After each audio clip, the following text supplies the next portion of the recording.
Happy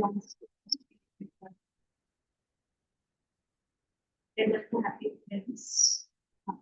The happy friends we have done, we have to do 4 more from here.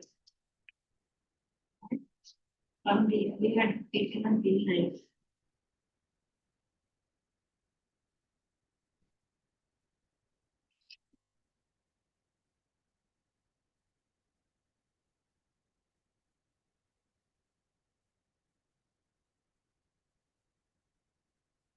Tell me what are your head here?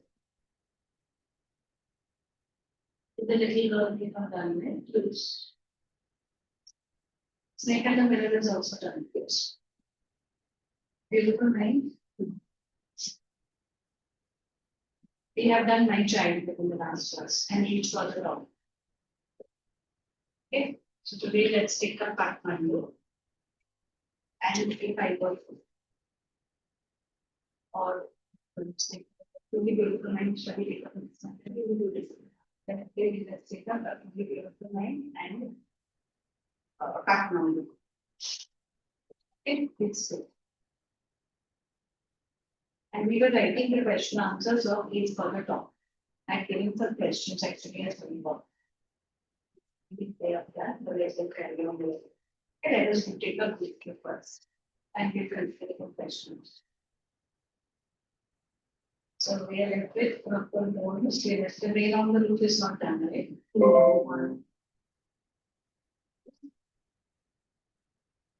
TV. I will 6 points are left. 6 points are left. From here to be to take up to 6. 6 points are left, and from here, 4 chapters are left. And today, after we complete these two, we will be left with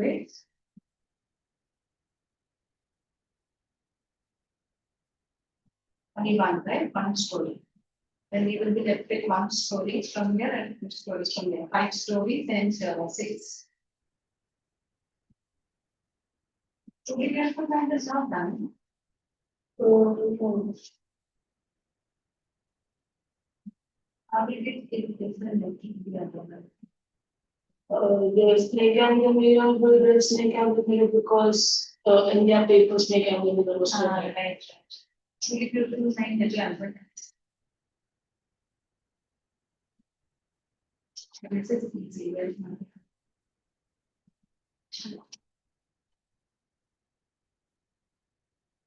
What about others? They are not coming.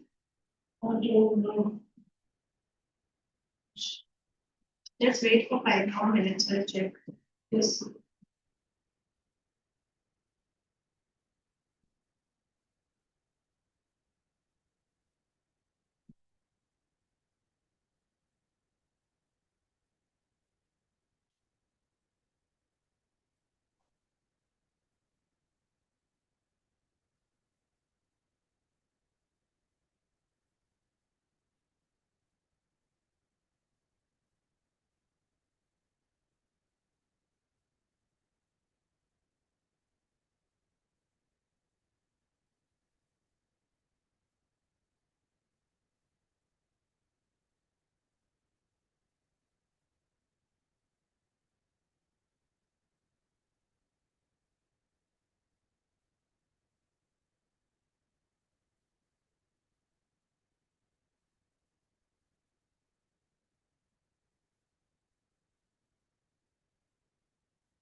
Okay,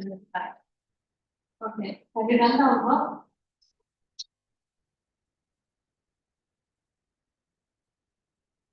Your schools are reopened? Both of yours? Today was the first day, today is reopened.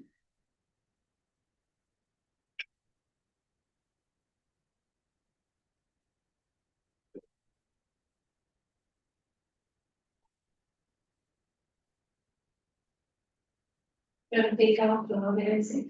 You will do very good one. Okay. Especially if it's many.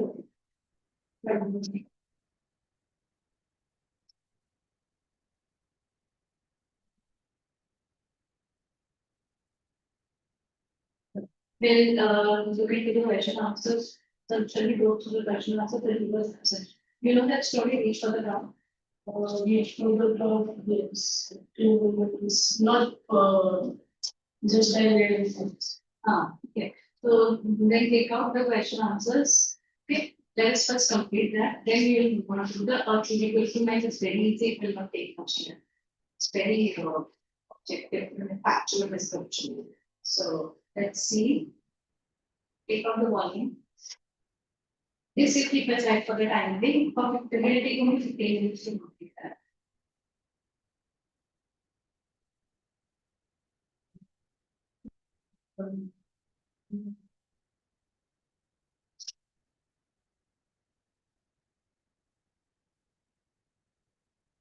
Need further dot, there will be two stories, the first story, the respective.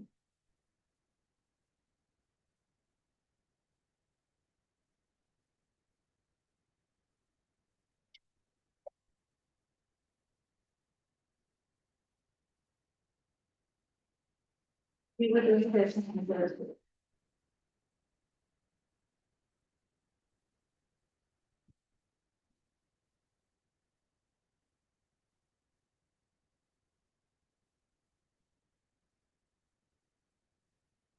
segment presentation.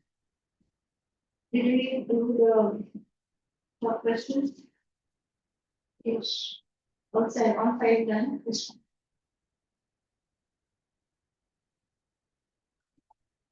Show me a notebook.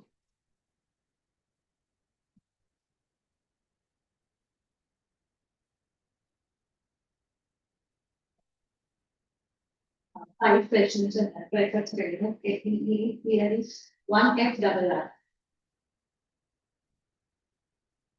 This is done. Okay, take out page number 152. And do all the five short questions. Maria Shahmo, page number 152, you can take the help of the textbook since you do not know the story properly. Page number 152, Maria Shahmo. She is a tennis player. She is now retired, but she is still young enough. Okay. Only the short questions we are going to do. And the reference to the conflict for homework, right? We will discuss once the others come. Yeah.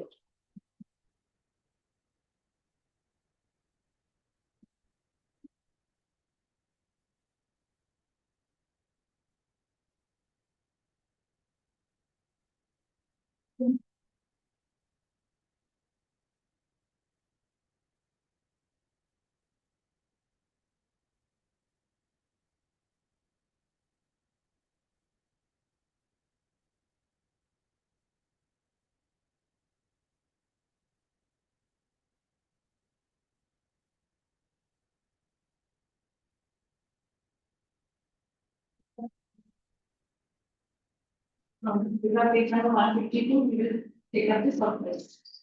Then we will discuss the question answer challenge.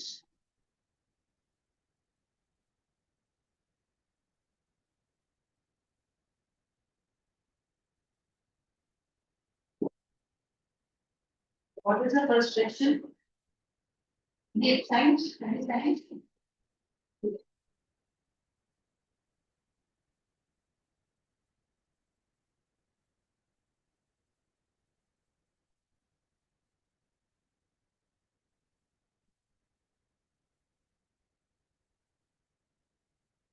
What's the first question?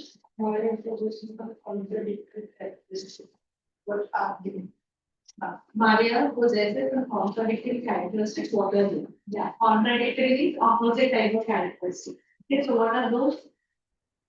What kind of contradictory characteristics does Maria Sharapova possess? Opposite nature.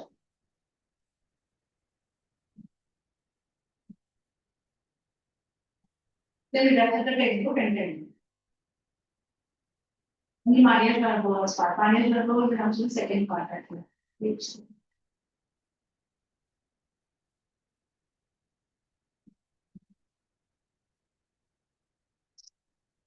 did we start writing those question answers?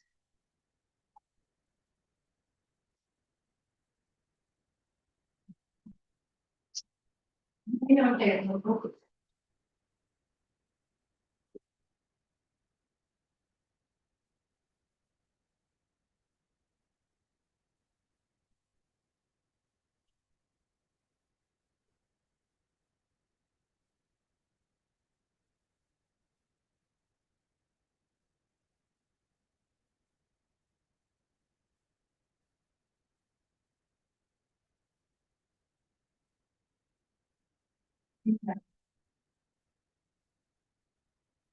Take out your textbook and every not contradictory characteristics. Kind of nature which Maria Sharapova has, which didn't have anything which is contradictory.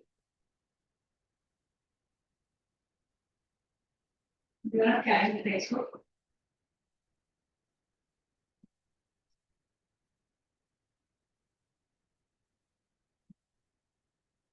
Yes.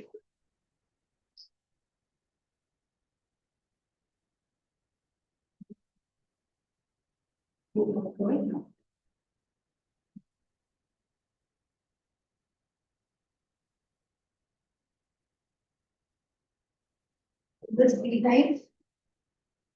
Yes. It's good in everyone.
Okay. Now you see over here, you take my book. You see over here, if you talk about Maria Sharapova, now Maria Sharapova went to the US, right? To get the training. At which age? at a tender age of 9 years, right? And she was all alone there. Her mother, because visa issue, had to stay back in Siberia. So she felt very lonely, right, at that time. But she did face a lot of problems because of her team, because of her roommates who used to come at night at after 8 p.m. and ask her to do a lot of chores, of the chores. Now, then what happened? After that, she became determined, right? So you need to write about that characteristic feature. So she was hardworking, she became determined. Since she did not have anything to lose, therefore she became more determined. So which part are you going to write?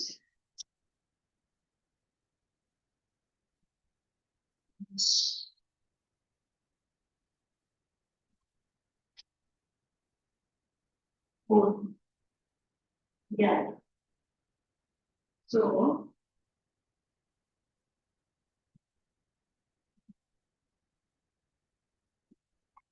so the paragraph number is really four. So she felt lonely, but at the same time, she was also, and then 3 and 5 basically concentrate on paragraph number 3 and 5.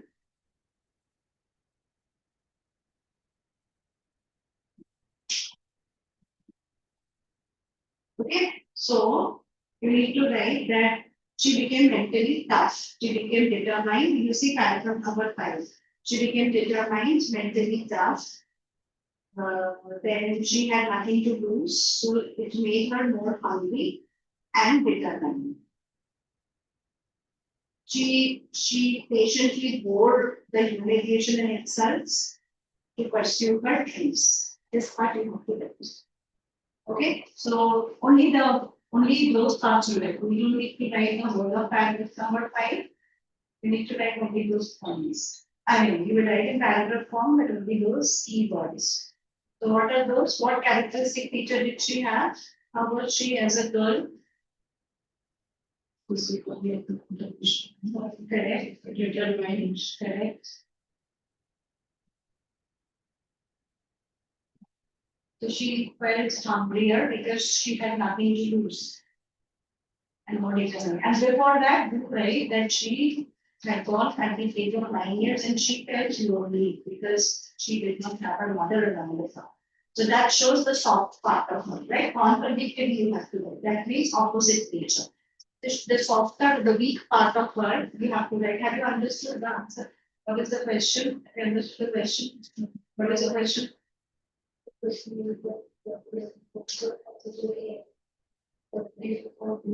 no, contradictory features of Mahesh. So what are those? She was soft nature, but at the same time, she was hardworking, highly competitive, determined, hungry, mentally tough. Yes, though she was soft nature, but at the same time, she was mentally tough. Why she was soft nature? Because at the age of 9 years, she was left alone. She felt lonely, she missed her mother, but at the same time, this taught her to be determined, hungry, and mentally tough. Okay, so this is how we need to write. So paragraph number 3 and 5. But write in your own notes.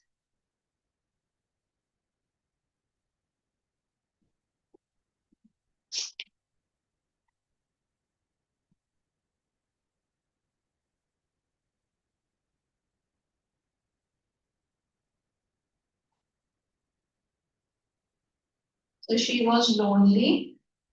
She missed her mother. But that again taught her to be mentally tough. More determined and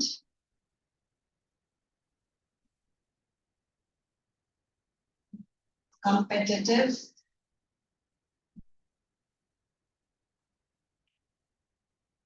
and hungry.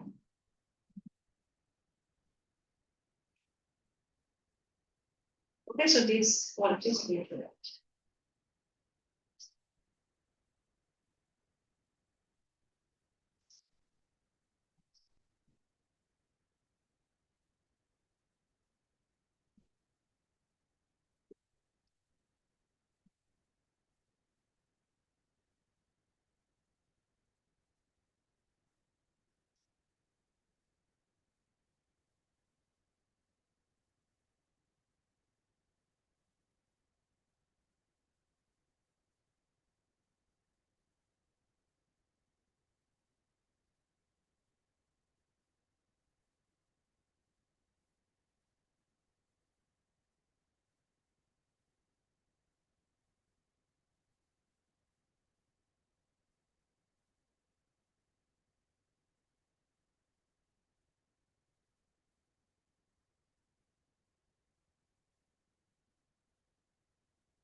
Finish first question. Written. First question written. Okay, second question. Now the second one. How does Maria describe her journey from Siberia to the United States? So how does she describe it?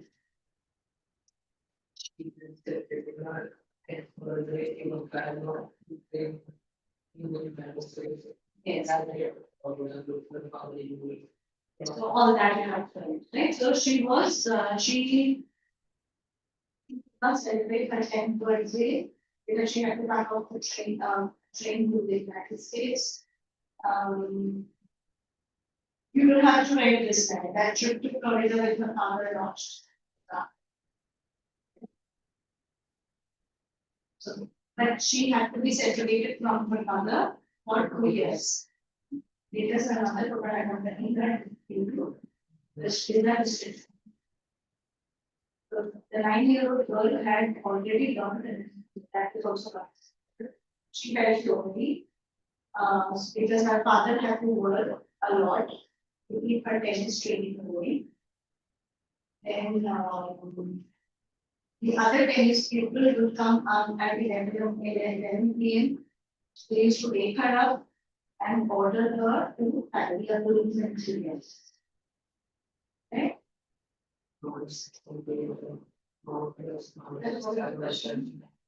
How does market describe the journey from the journey that much every paragraph number 2. Don't copy everything, write it in your own words. Done that question of something.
Yeah, third question.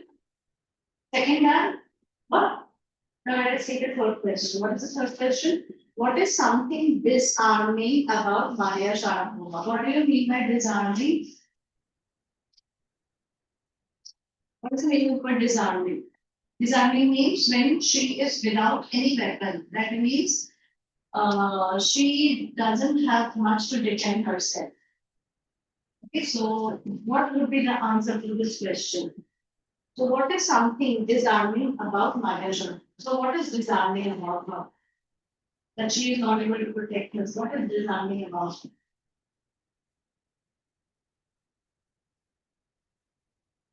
Yes, yeah. That's true. So that is an incident. Do one thing, write the other those two are easy. Question number D and E. Explain all this happened in almost no time. What is the answer to that question? Do question number D and E, which I have seen once. B and T.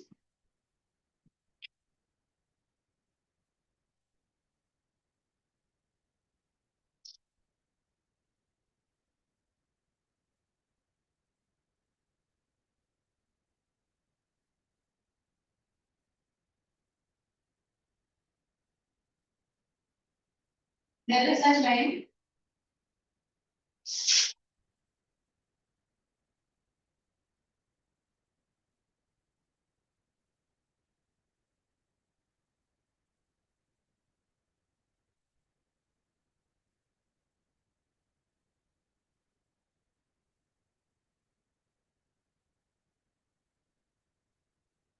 There is a line.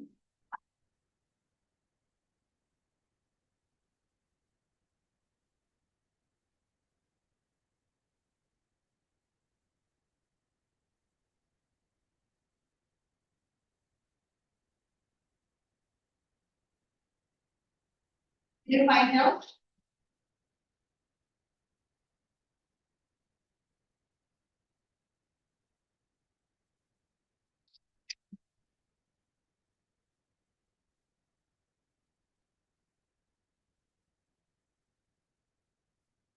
All this happened in almost no time. Did you find that line?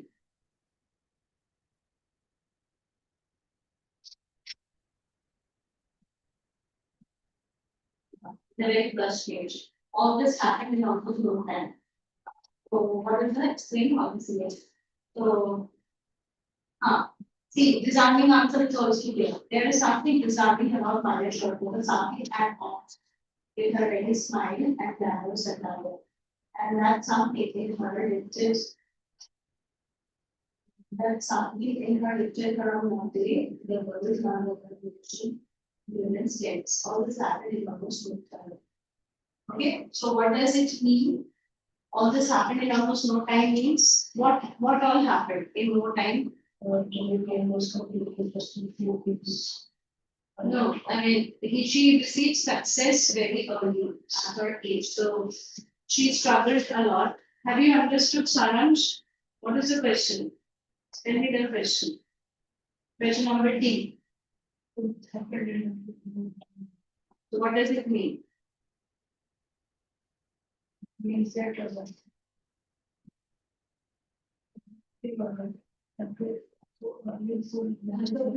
right? So everything happened, the success that she received, the achievement that she got, happened very quickly in more time. Right? Okay, so you can explain that time. Okay, so you write that right. And so very quickly she reached the pinnacle of success. Pinnacle means to the top of it. So she became successful. Uh, so only 4 years, yeah, she just took 4 years as a professional to reach the pinnacle. Then you need to write the answer. Okay, write this now. So question number two. Although first of all, this No, question number two. Okay. And then he is what mental qualities of Maria are revealed by her decision not to quit and pack up on being harassed by her fellow trainees. Did you understand the question? The last question. Darren, what is the last question? So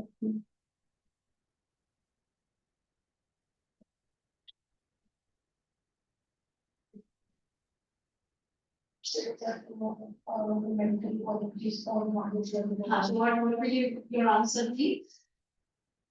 What does it show? You tell me. Kids written by mentally down, so those are answers. Okay, so these two you can write down these two, then it becomes. Okay.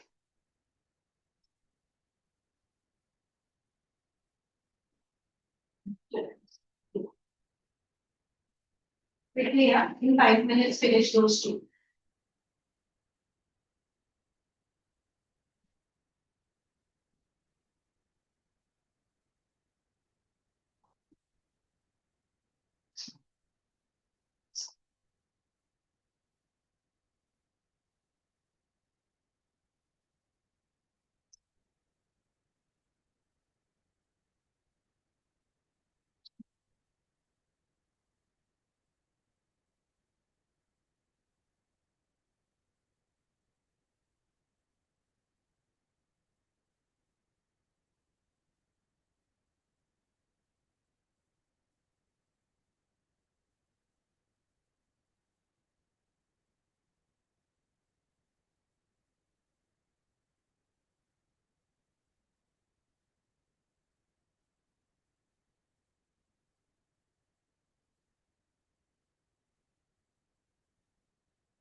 Now let us come to question number C. So what is disarming about them? Says,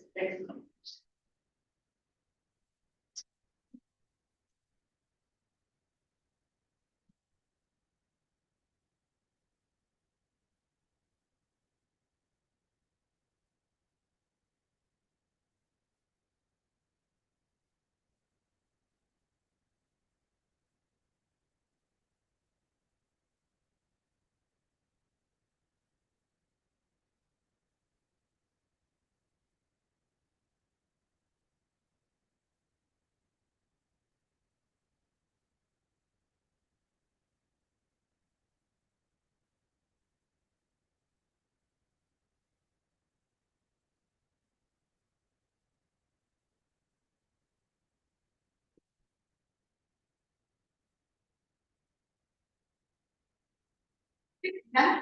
Okay. Now let us come to disarming about them. But the question is, again, the contradictory part. That is, people see Maria Sharapova's glamorous side, right? But there is so such artwork and solitary journey. Solitary means the journey which she did alone. She's the struggles that she has faced, the problems, the hurdles that she has faced. That we don't get to see. Okay, so that is what is meant by disarming. Okay, fine. So write down this answer that people find her disarming because of her glamorous external or glamorous external looks, which does not show or reveal her hard work and the solitary journey that she had towards success. Okay, so then that.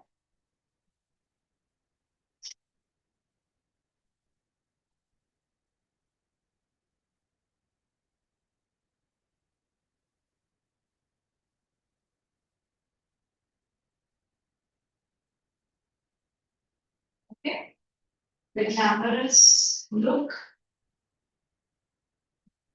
the contrast, the glam of the glamorous look, and the intense struggle that she had, the solitary journey. Use the word solitary and intense. Get the solitary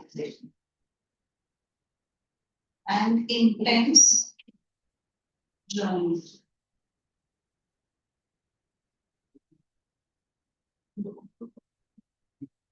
What happened?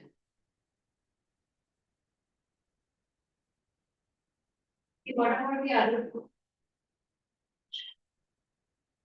Unfortunately, Navada and I will probably. So they are still planted. Around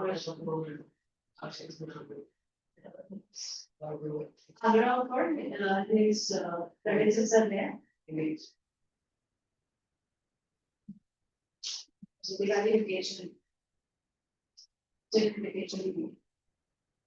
Actually, this year, I think this was reopened very early. Usually it is always a 15-day vacation. Everyone. But this time it has only been 7 days, I think. When did your vacation start?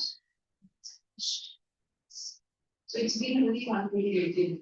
Huh? 18. 18th, right? So 18th, from 18th, right? And 17th you have school. Isn't it? 20 days. It's been only 7 or 8 days. Usually it is 15-day holiday. This year it has been reduced. All the school reopened today almost. EPS is still not reopened, it will be open until 30th. But still that is also less. In our school, in class school, they are already till before. They were holidays little later than us. And that's why it has extended. But then also there's 3 more also. The rate will be every 15 days is their vacation. So I can use. And you then we will have to take up your own job this time.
Short questions, huh? Don't like too much. Finished? Okay. So let's start with the next lesson, that is a beautiful mind. And then I will say, after we finish this subject.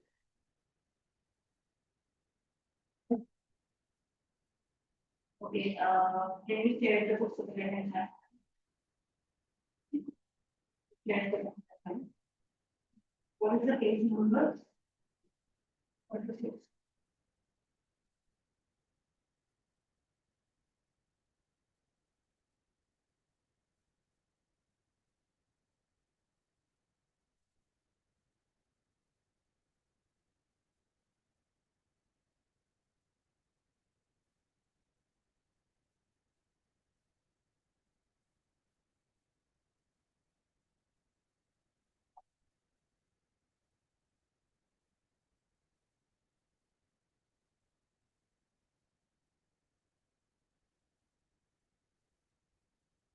Absolutely beautiful mind. It's about Albert Einstein. Albert Einstein was born on 14th March 1879 in the German city of Bonn, without any indication that he was destined for greatness. What does it mean? Did he show any indication that he will achieve this greatness? No. On the contrary, his mother thought Albert was a freak. To her, his head seemed much too large.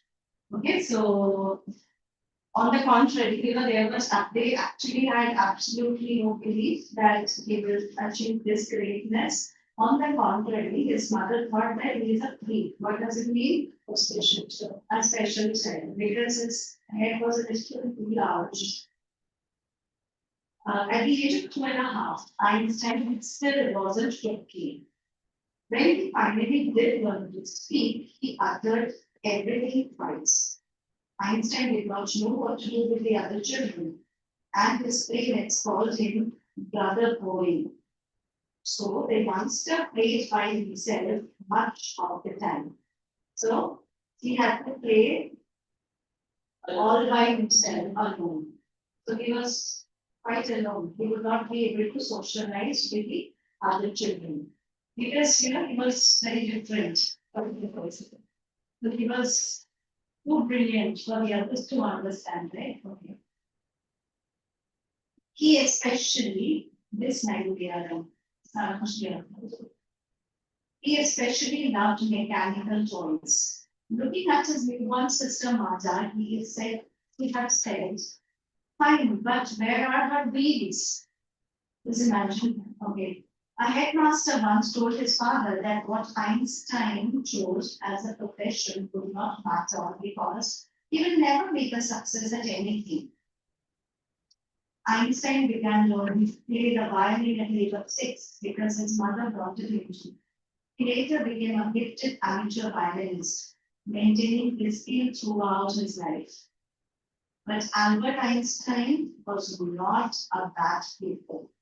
He went to high school in Munich, where Einstein's family had moved when he was 15 months old and scored good marks in almost every subject. Einstein hated the school's regimentation and often clashed with his teachers. At the age of 15, Einstein felt so stifled there that he left the school for good.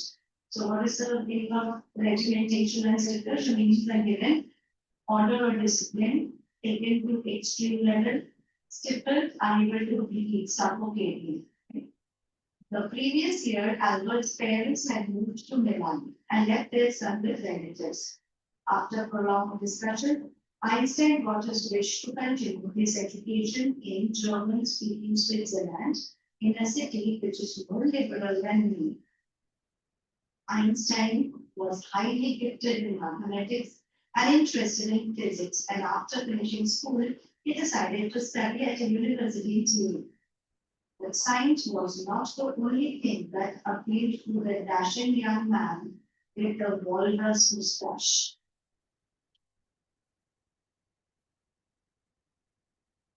He also felt special interest in a fellow student, Minerva Marriage, whom he found to be a clever creature.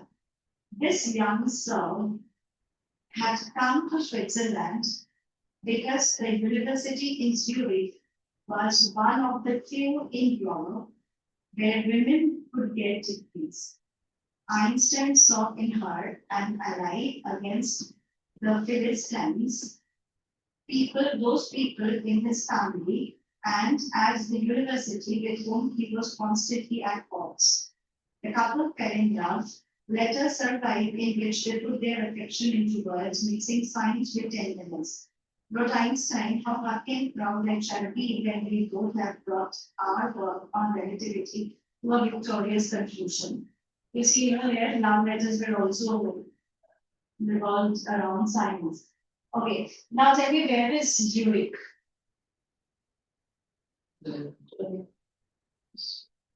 Where is it? Switzerland. Yes. Yeah. So Zurich is in Switzerland. And so, where are the places we want to shift? Let us check that. Come to page number 47. So he was studying in Munich. Where is Munich? Germany. Yes, Munich, Germany. So he was in Munich. Then, there the school was too strict. And in class 11, there is one chapter of Albert Einstein where it shows that he had a lot of problems with the teachers in that school. He used to argue with the teachers. The teachers, they wanted him to mug up, and he could not mug up things. And he would question. He was very curious to know more. He would raise questions to the teachers asking for some more knowledge, information about the topic. And the teacher would not provide him with so, and they would consider him to be a very rebellious child. He asked too many questions, right? So you can understand the quality of the teachers during that time, not good at all. They would not encourage curiosity. Okay.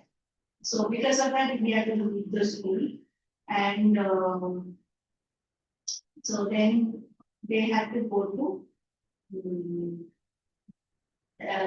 to Switzerland, right? So he studied in Switzerland after that in Zurich, which was much better. And in Zurich, we can understand in Switzerland, in Zurich was a more liberal country, right? Education system was quite liberal there because we also get to see women education was also very strong in Zurich. So that was the reason why a girl had also come there to study because she was a bright child, right? Okay. In 1900, at the age of 21, Albert Einstein was a university graduate and unemployed. He worked as a teaching assistant, gave private lessons, and finally secured a job in 1902 as a technical expert in a patent office in Bern. You know what is patent office? Yes, if I have published a work, right, I get a patent. Yes, copyright. So that cannot be copied by anyone. Okay, so this get the patent. So he worked in that patent company. While he was supposed to be assessing other people's inventions, so he had to assessment of other people's work, inventions. Einstein was actually developing his own ideas in secret. He is said to have jokingly called his desk drawer as work and bureau of theoretical physics.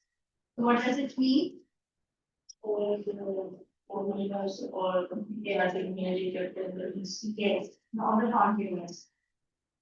One of the famous papers of 1905 was Einstein's special theory of relativity, according to which time and distance are not absolute.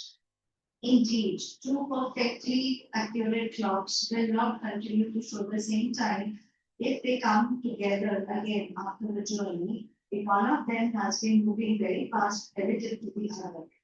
From this followed the world's most famous formula, which describes the relationship between mass and energy, which is E is equal to mc squared. So it means you know better than me. So, and there is an example of relativity also given. Let's come to the next page. While Einstein was solving the most difficult problems in physics, his private life was unraveling. So unraveling. So he was doing well in physics, but parallelly his love life was falling apart. Albert had wanted to marry Mileva right after finishing his studies, but his mother was against it.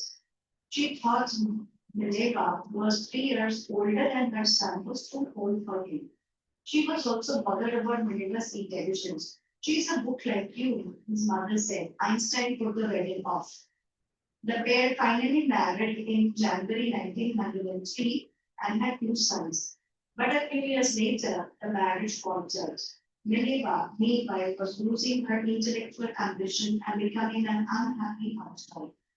After years of constant fighting, the couple finally divorced in 1919. Einstein married his cousin Elsa the same year.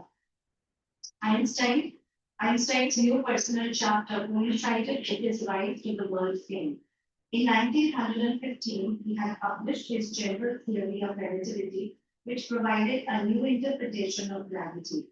An eclipse of the sun in 1919 brought proof that it was accurate.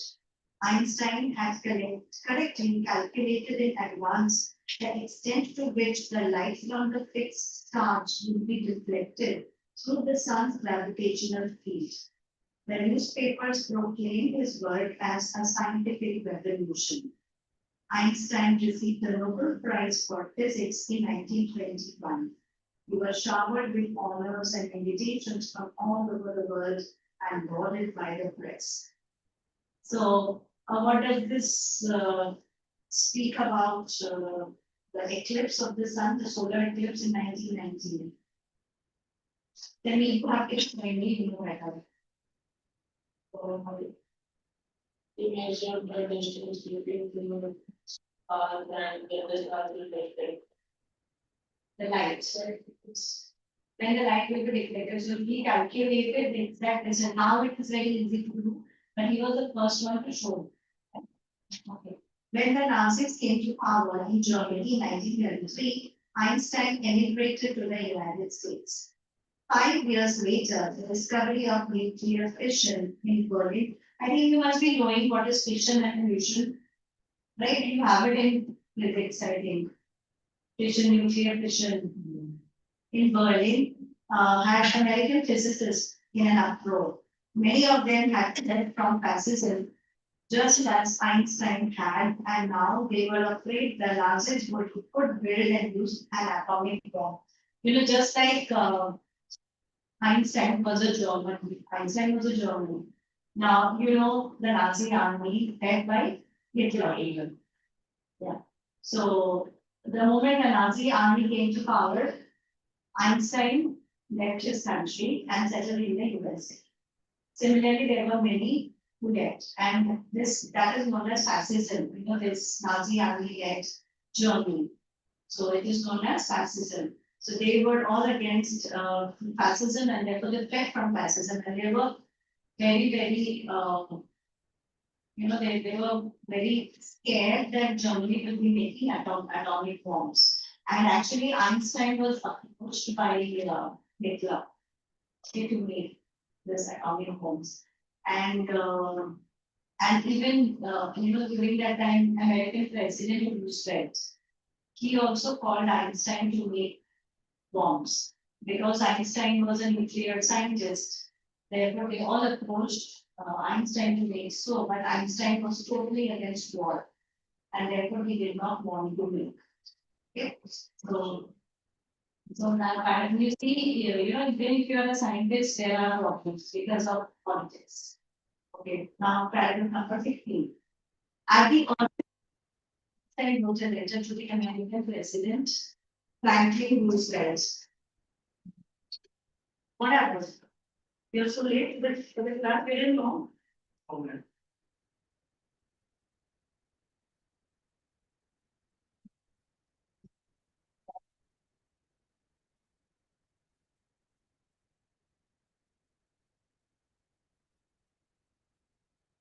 We can look quickly.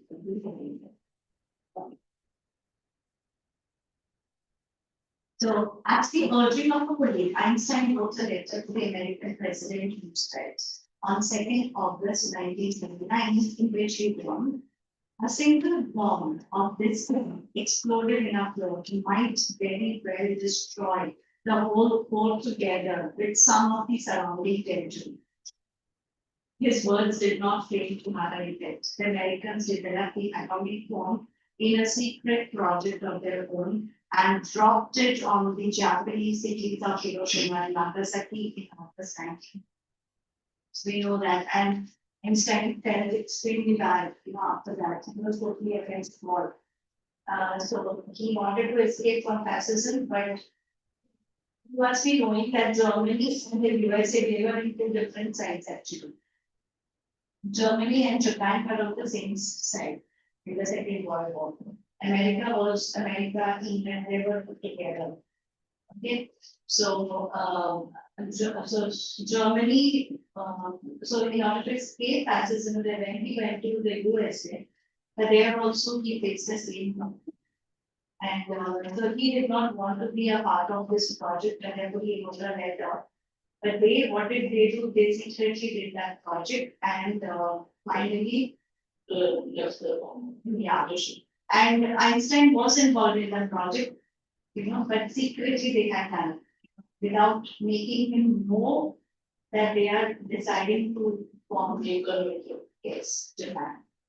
Einstein was deeply shaken by the extent of the destruction. This time he wrote a public message to the United Nations. In it, he proposed the formation of a world government. Unlike the letter to Roosevelt, this one made no impact. But over the next decade, Einstein got ever more involved in politics, agitating for an end to the arms build-up and using his popularity to campaign for peace and democracy. When Einstein, in this, you must be aware of Rabindranath Tagore.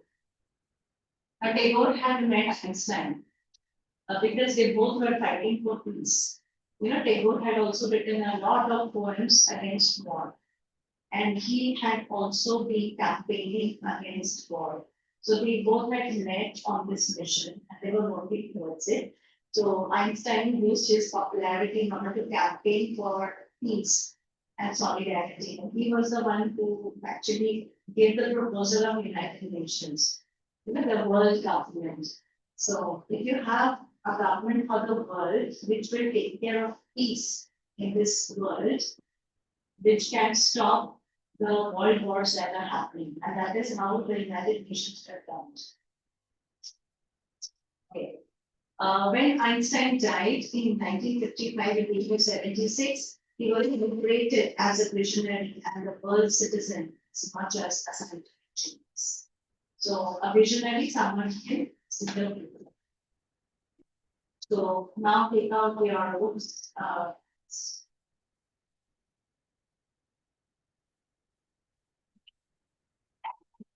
Okay, so we take a break of 5 minutes. We'll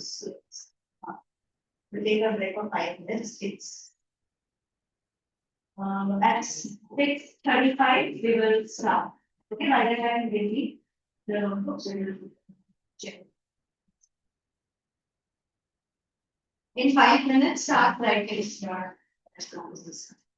Give me a pen. You can start writing your responses since we were.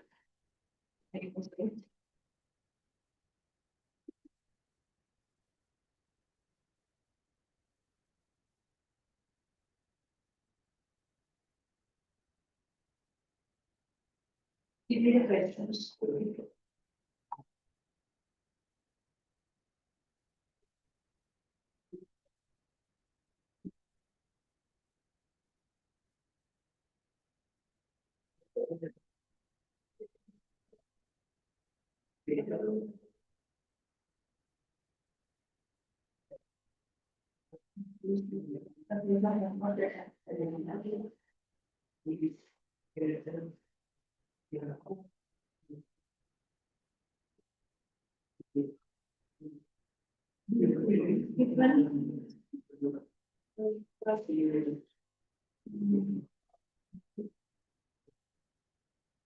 This one is and here. What's already is shown and then at what is the general cycle, then the cycle stamina. Where is it? Where is it?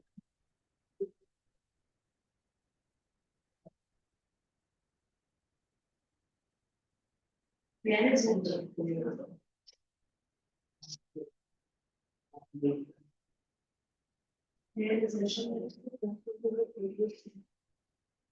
number.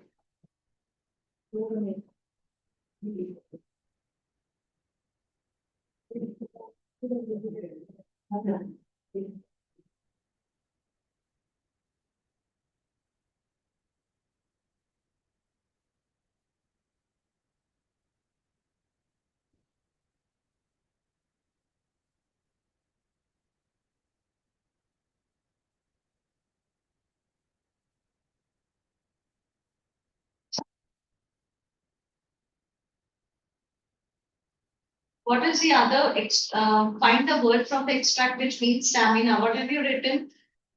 Both of you. Shubham, what have you written? Yes, ma'am.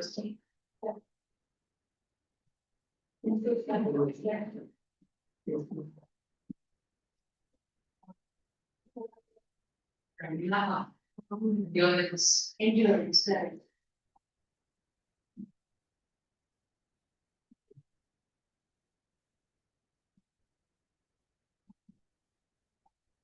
Right?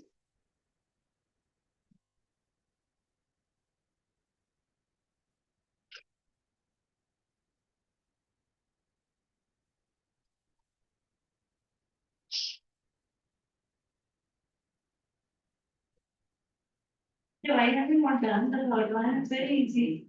And this one is also not completed. Okay.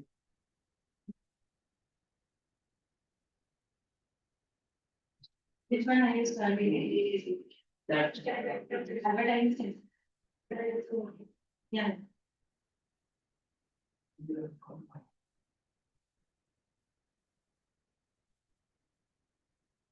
Give.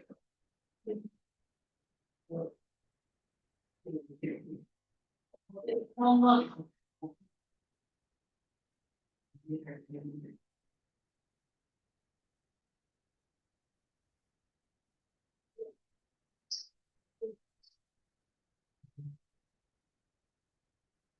Okay, good.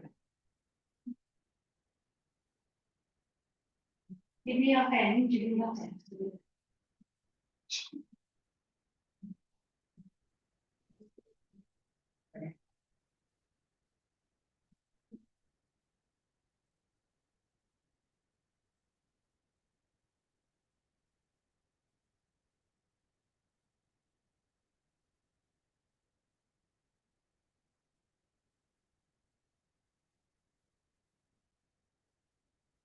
And nothing to do with spelling. What is the spelling of lose? I will go. And you have written double O. Double O means not tight. Yes. Was she wearing loose garment or something?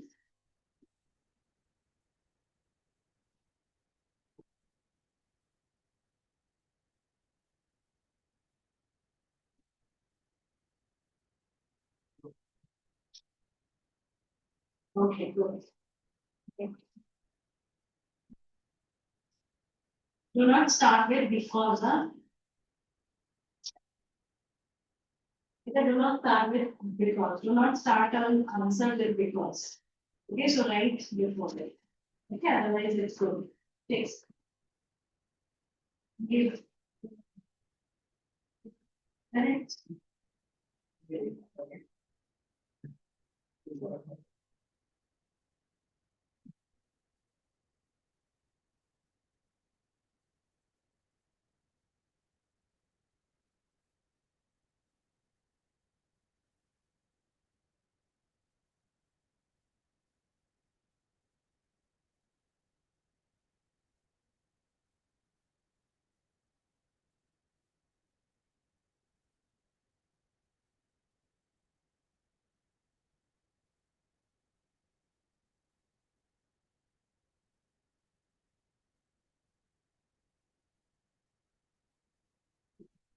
They don't get to see under the city.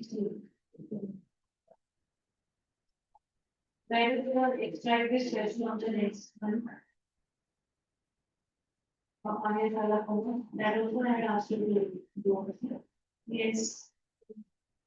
They have been not done them. We have done long ones, so they didn't ask me to long ones. I want to say this is in it. People here, all the rest of the that.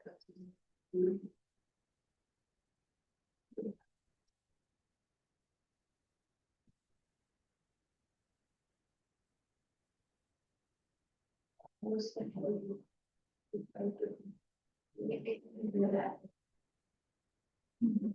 Wait, I need the most question answer. Yeah. Okay, shall we write it now? Start writing it. It's already 35 seconds.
Yeah.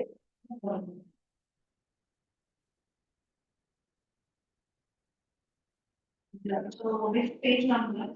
Question answers of Albert Einstein. What? And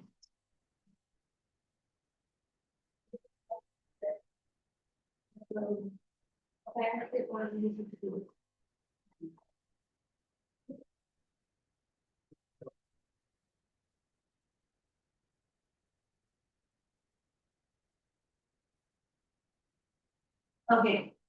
Come to page number 115. Okay. And start. Let us do the first extract these questions. First to extract this question, you should not take more than 10 minutes, very easy. And then we will take us some short questions. See, page number 115, 115. Yeah. Take my book. Take. Okay. Both of you. It's my book. This is good. I know it is. It's okay, you can sit together. Okay. So page number 115. A single bomb of this type exploded in the boat. Might very well destroy the whole boat together with some of the surrounding text. Who wrote these lines and to whom? Who was the president or the then president of USA, right?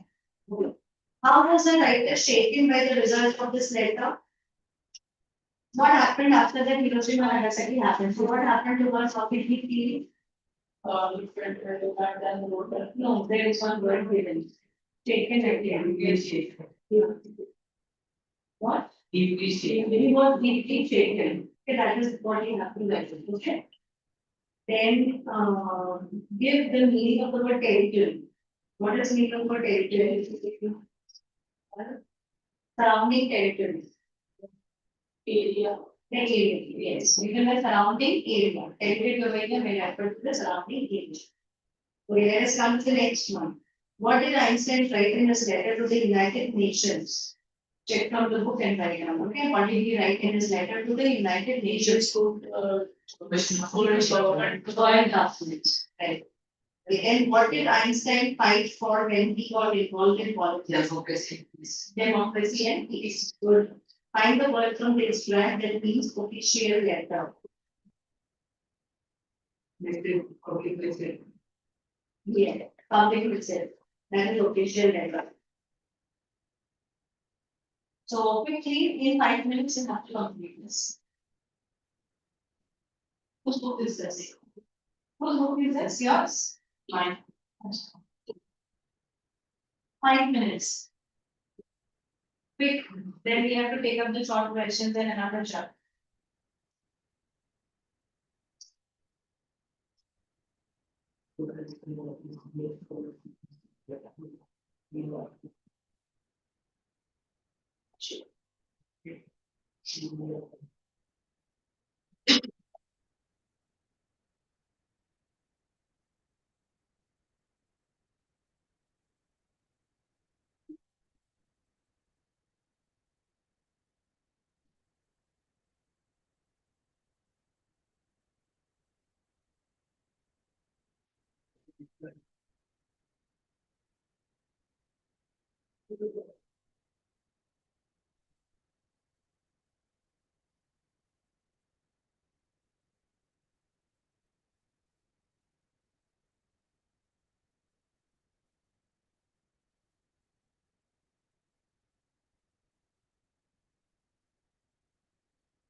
Finished?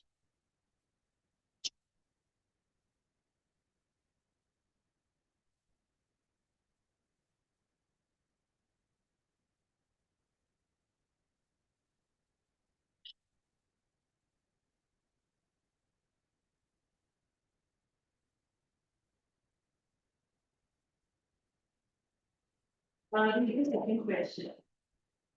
First extract, second question. More question. How was, that's the question. How was the writer shaken?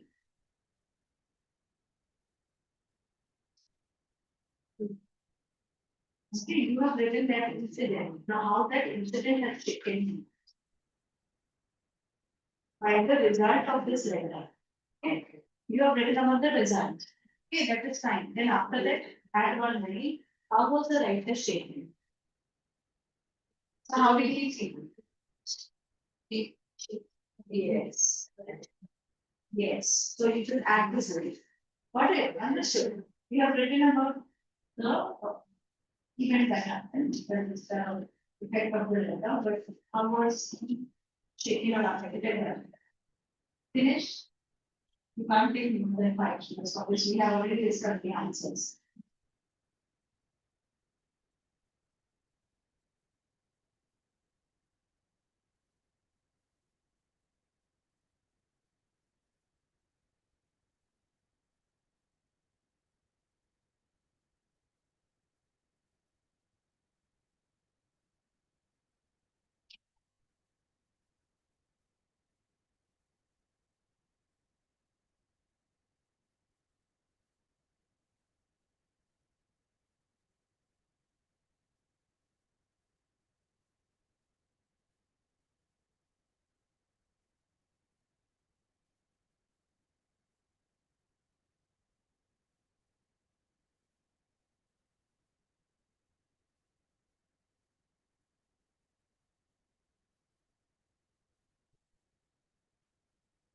Okay. Let us do one long answer learning. This is having the same. Question number C. What important lessons can educationists today learn from the biological sketch of the great scientist Einstein? The last question, it is a long answer. Finished, the short answers finished. And not short answers, I mean, the short answers I didn't last. Only the lectures to the mind finished. Don't write the answer. Right. What is this kind of-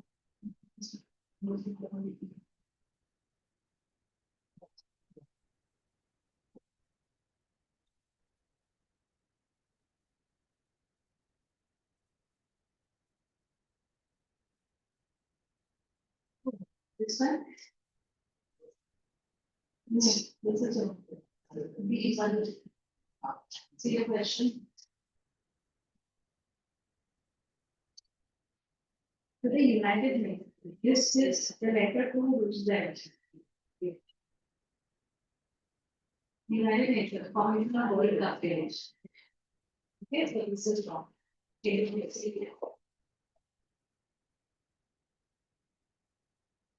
Finished? Last question. Why you're taking such a long time? Okay. That's separately done. We already discussed the answers, still you're taking such a long time. We have to do another one.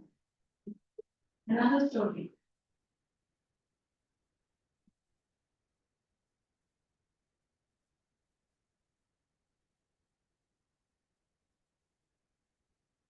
Five minutes. You have to complete the long answer also. So what is the question? The last long question. Yeah, what do you think? Let us quickly discuss this answer.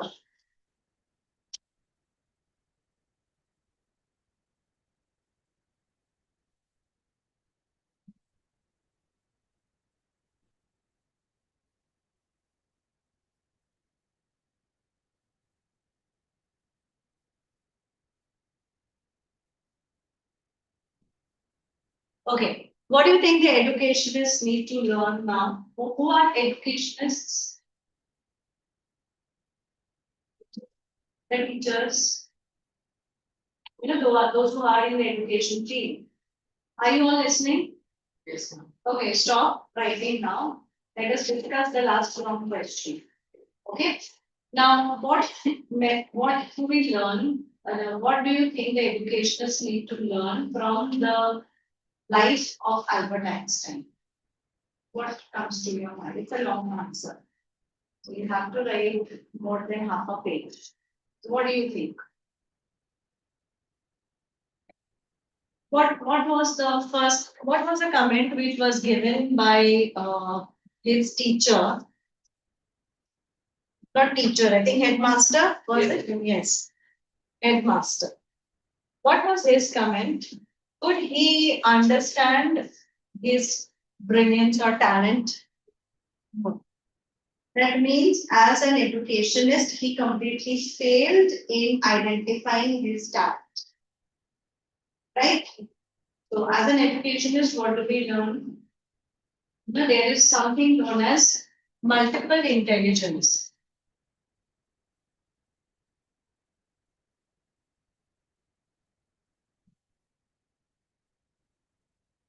The headmaster failed to understand Einstein. Now, there is something called multiple intelligence. What is multiple intelligence? Every child is special in its own way. Every child is intelligent in different ways.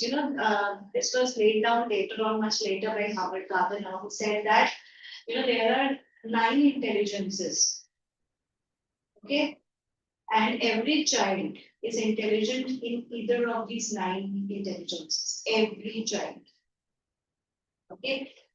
It is not that intelligence does not only be brilliant in maths or science. In our times, someone who is good at maths and science, like he is a very intelligent child. But intelligence is not restricted only to maths or science.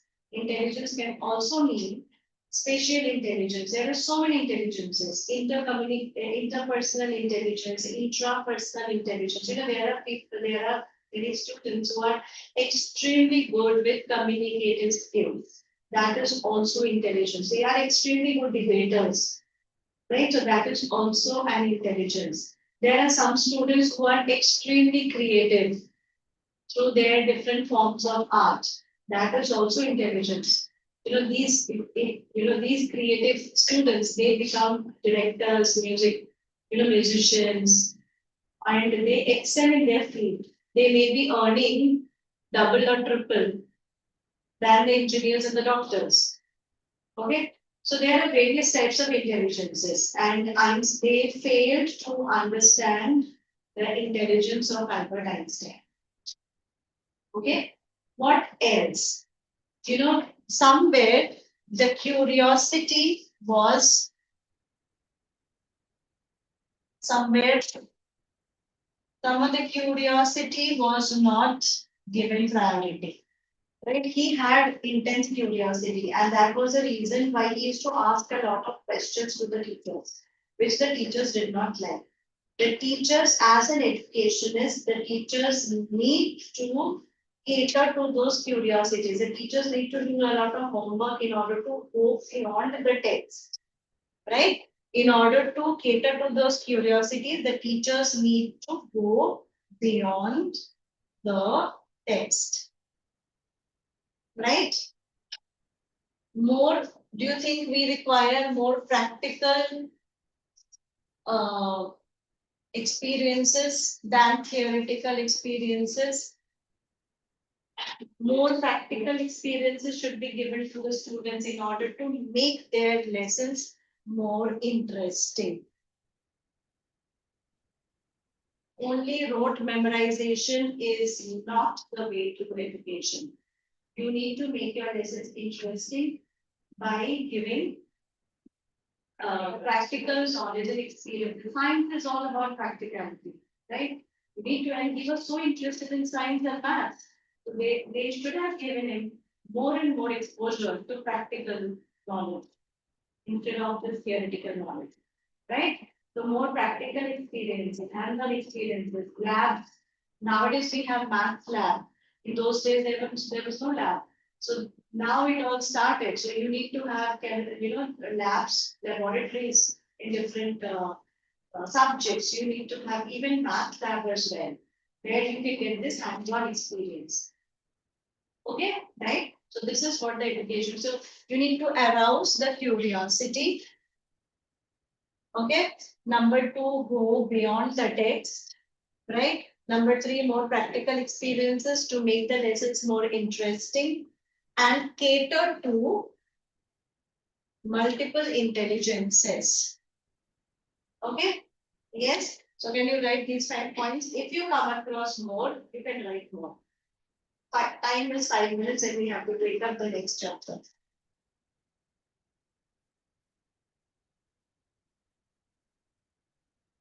Quickly.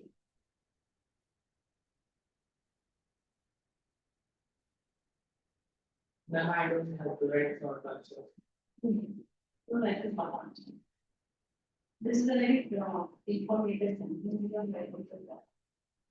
Next.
Write half a page, slightly more than half a page. You need to write from the text also. How will you write these type of questions? You will write, you don't have to go through the text again. You know the story now? Yes. So how was Einstein treated when he was questioned, when he questioned the headmaster, how did he behave? So he had to be taken out from this school and he had to be put in Zurich, which was more liberal. And too disciplined, too much restrictions, that also you need to write actually, I forgot to write about that. So write about the problems which were faced by Einstein, and then you write down in the next, you make it in 2 paragraphs, okay? First is the problems faced by Einstein in the school, and then secondly, you write in the second paragraph that as an educationist, what do we learn from that, and what changes can be brought about in that.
4 minutes.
Minutes.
Discipline. You get it, right?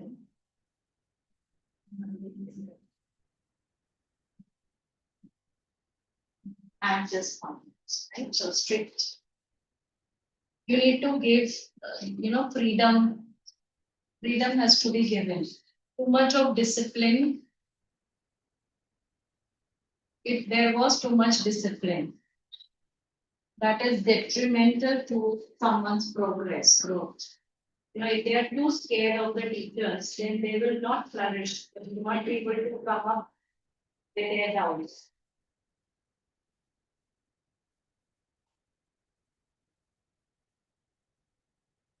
Yeah, earlier the schools, they had extremely strict teachers and I have seen, I mean, I have heard of stories like, the students were beaten up so much that they had, blood coming out from their nose, from their ears, that level.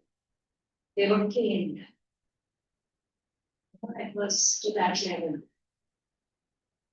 Even we have seen that. They were not, the teachers were not that rigorous towards the girls, but the boys, they were very strict. I have seen such incidents where the students were beaten up.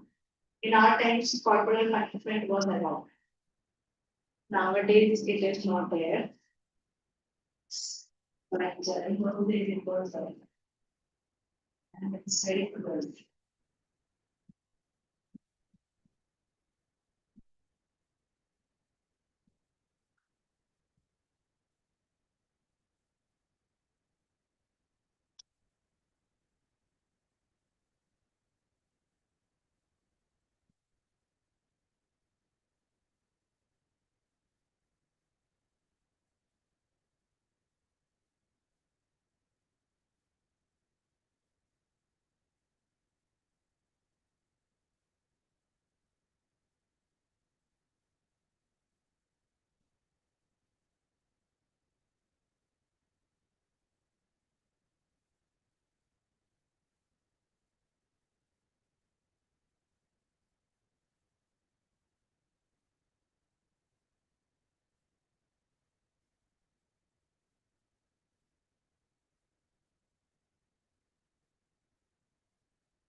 We have to take a. Okay, so from that, let us take up movements instead of another lesson from here. Let us look at movements. Have you got one?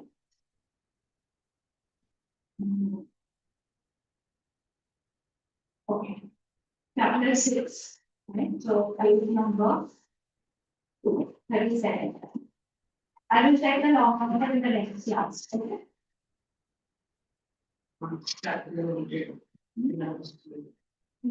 So this is. It's not there in your syllabus. But geography. There is time. We can go. Last week. So chapter number 6 is already. Yours also, you asked me also. Chapter 6 is so.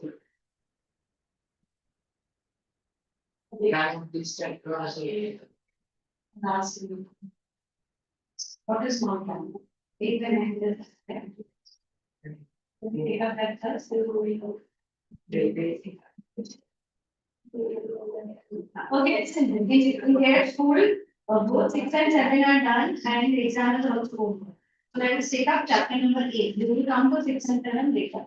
Okay, let us come to chapter number 8. 7 short, page number 7, page number 44. Okay, on the 7. No, we'll take up 7. The last week.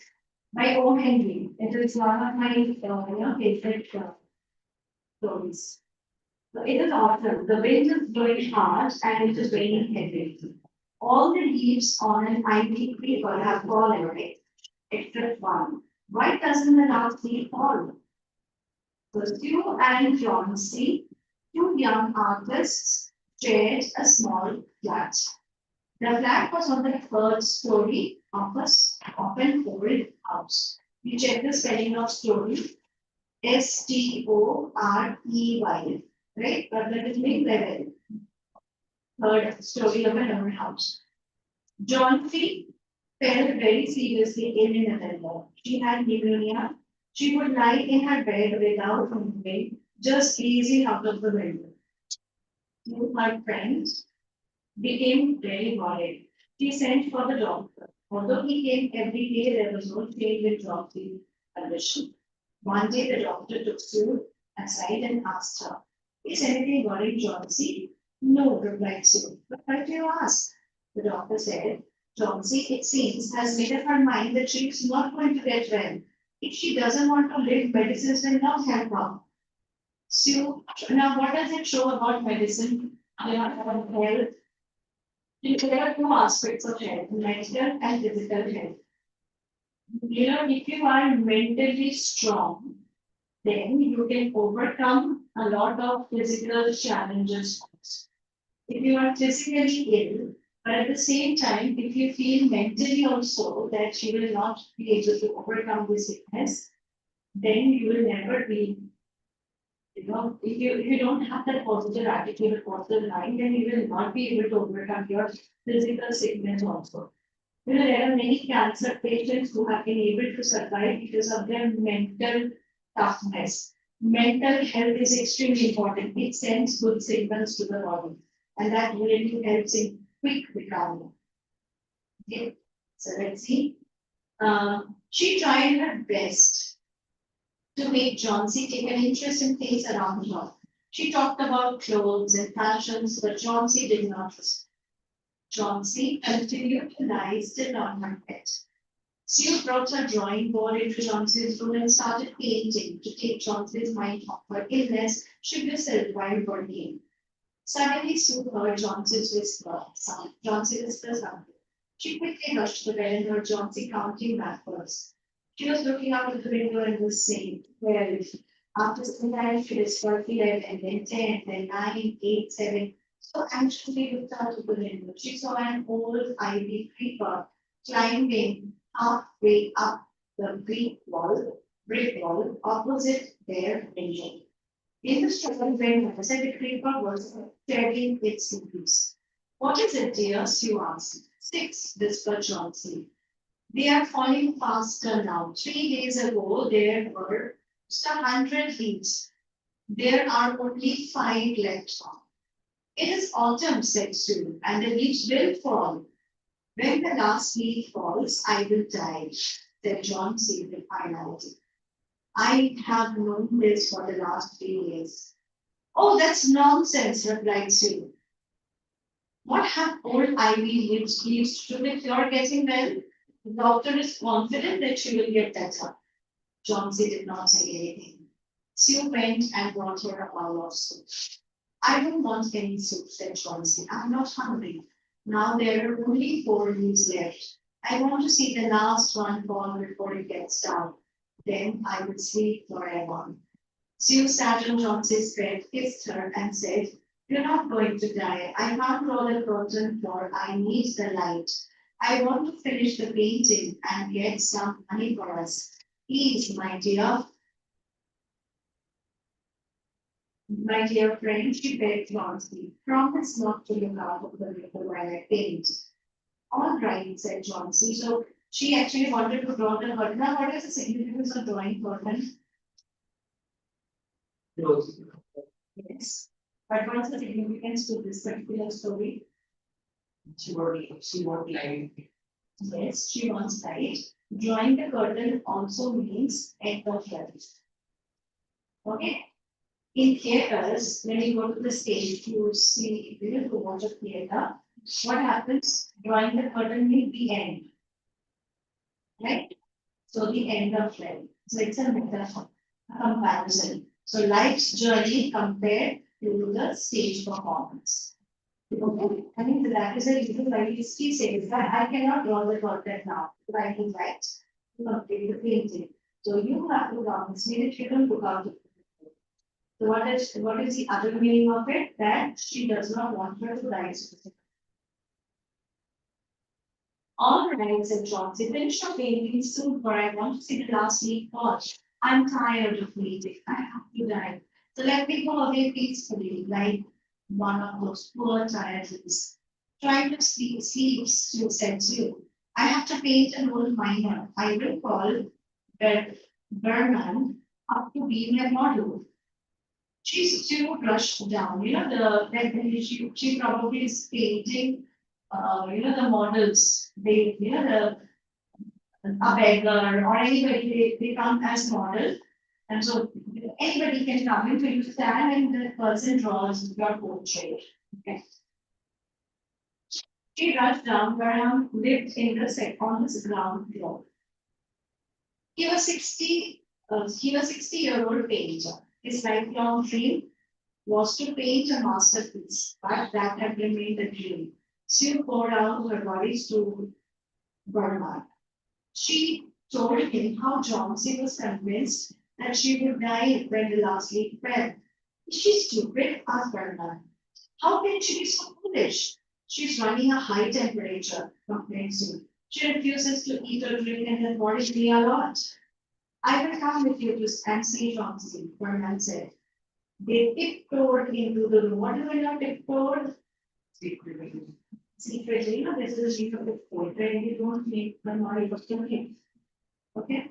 Tiptoed into the room. Johnsy was sleeping. Sue put the curtains together and then they went to the next.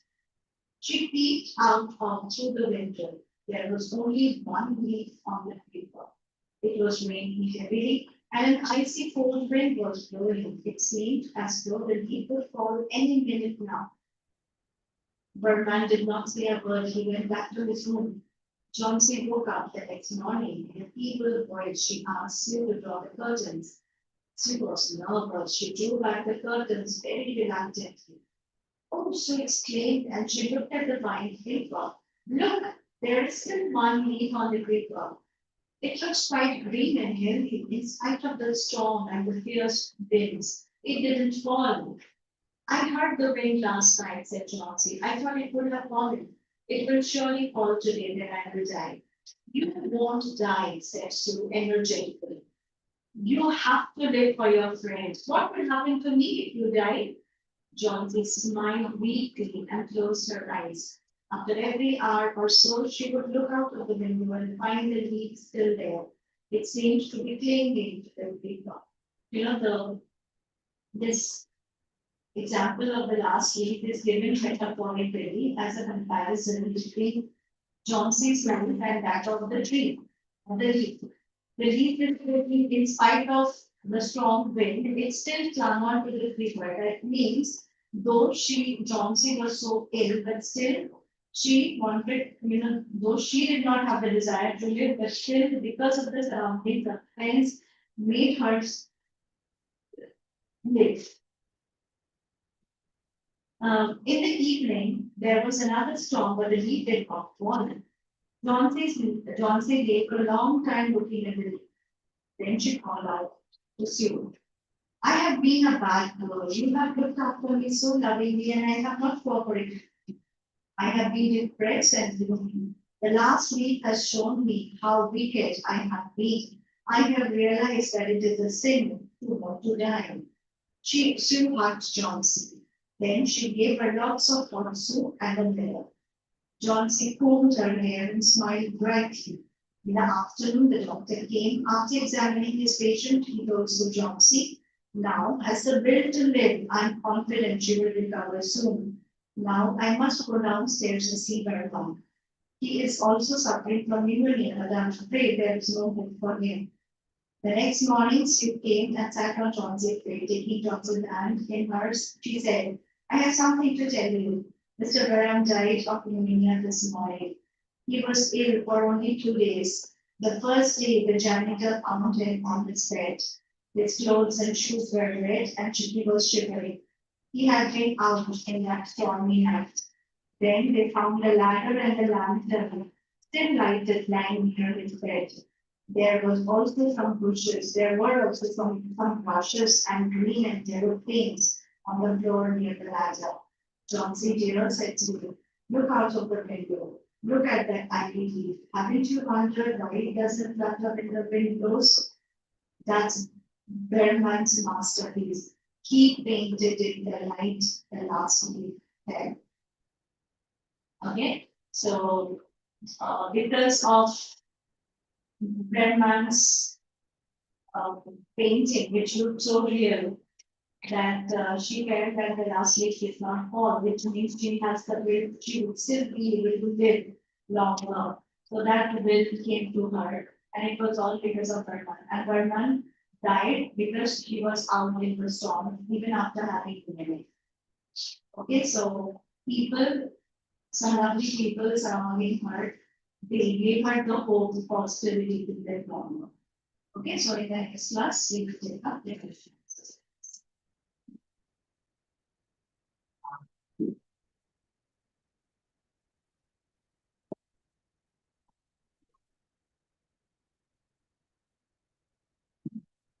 Okay, now the classes are from 5:30. 5:30 to 7:30.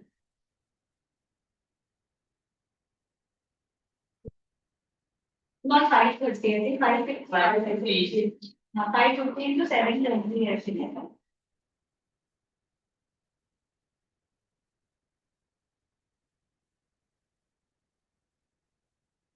Bye-bye.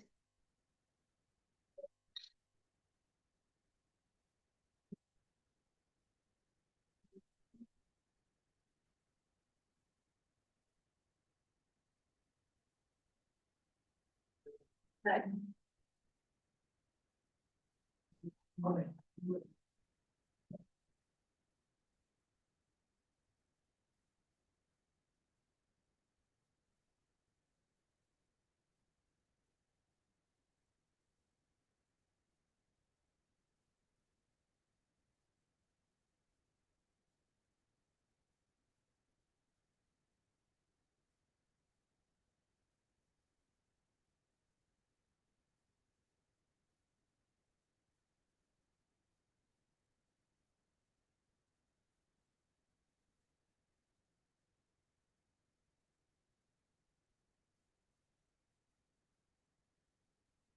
Hello.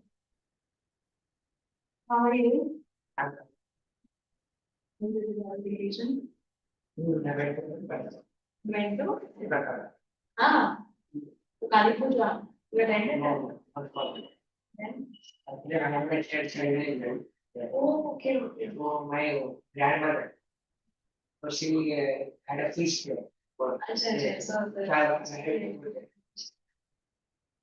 Good. So you enjoyed Kalipur also there? you When you went north? yes, So keeping it from Harold, right? You were doing that. last. We started it all. Yeah, we just started, so we can continue with it. In the last class that she were not there, therefore we started. You were not present, right, in the last class? Yes, yes. So we did little bit of from Harold. And the rest And we have done solidarity people because she was absent. was Anika was not present for solitary people class. him. So we did that and then we started with. What about that yes. Like, the Mr. Kandil 26. Let's go. That's right. We finished that also. We finished already, no, that, you. What she said already. That one, so we have, no, that she did on her own. She said it's easy, so she did on her own. Okay, sure. So we'll start from the beginning. Okay, read. Ma, Mrs. Rambal, look, living kind of annual fat heads. I love the way here, I will read. Removes.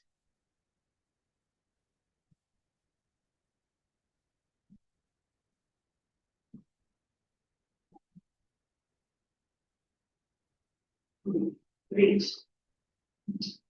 Ma, Mrs. Rambal, look, living with a kind of amiable fat headedness, a domestic nature, practical food, husband and Harold person.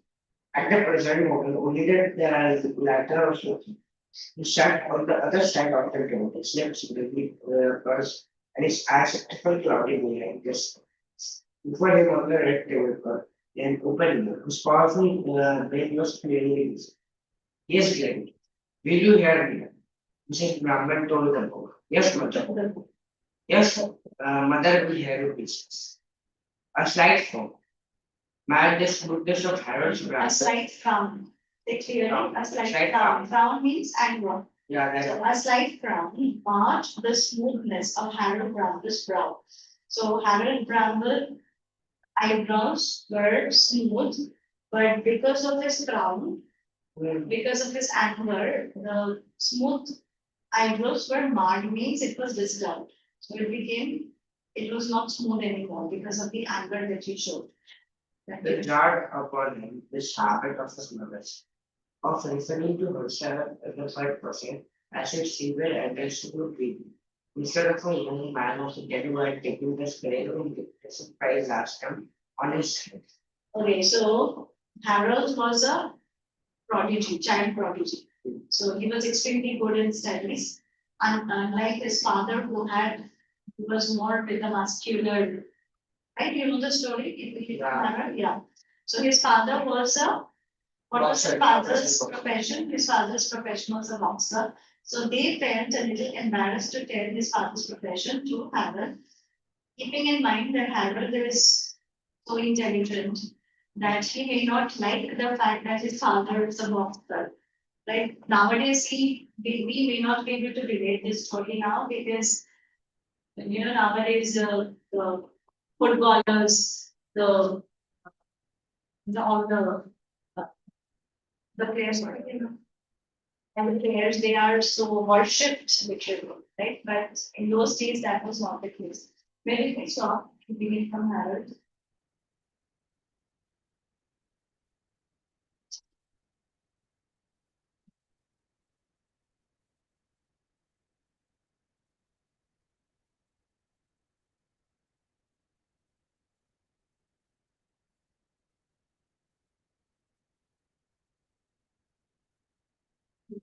It's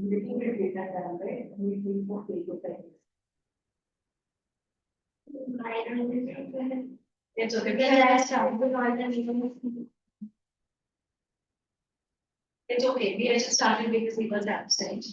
Okay, so. Continue. He cleared his throat and pressed his eyes upon the red glass windows of the chandelier. Chandelier. Chandelier is the. And No. What is your chandelier in Hindi called? Jhumar? Yeah, you know you have heard of Charbadi, you're a Bengali, so I can tell you in Bengali. Have you heard of Charbadi? You know, all the lights that are placed above, that is known as chandelier. Right, so big, okay, continue. Very good statement. He begins. They told this rapidity affected by youth of the sense when they were reciting poetry. And not exactly of light, it can be over here, it is of cut glass, can be of different materials. It's a showpiece basically which hangs from the wall. You do study so hard, you will give yourself credit. Why don't you take a nice walk by the river for half an hour and come back nice and close? The spectacle of kid considered the Spectacle means with spectacles. you Continue. consider the point for a moment gravely, then your alien ranges books to religious, Buddhist and went out. We completed this stage of. People something here.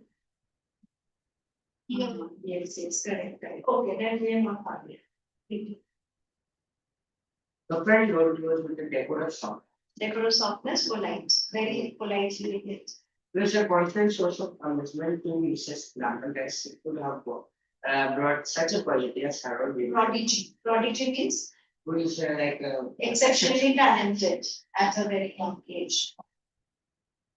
Harold was so different from ordinary people, so devoted to his books, such a model of learning, so out of work and manner. The only drawback was that his very persistence had made necessary a series of evasions and even deliberate falsehoods on part of person and a highly distasteful to both. Okay, so it's written in a very funny way, roundabout way, that everything was fine, perfect about Harold, but the only point is that because of that fact, they have to evade all the time, dodge the questions about his father's profession, tell a lot of lies in front of him, which they don't like, but they have to. They have to do it because they don't want to tell the profession of their father.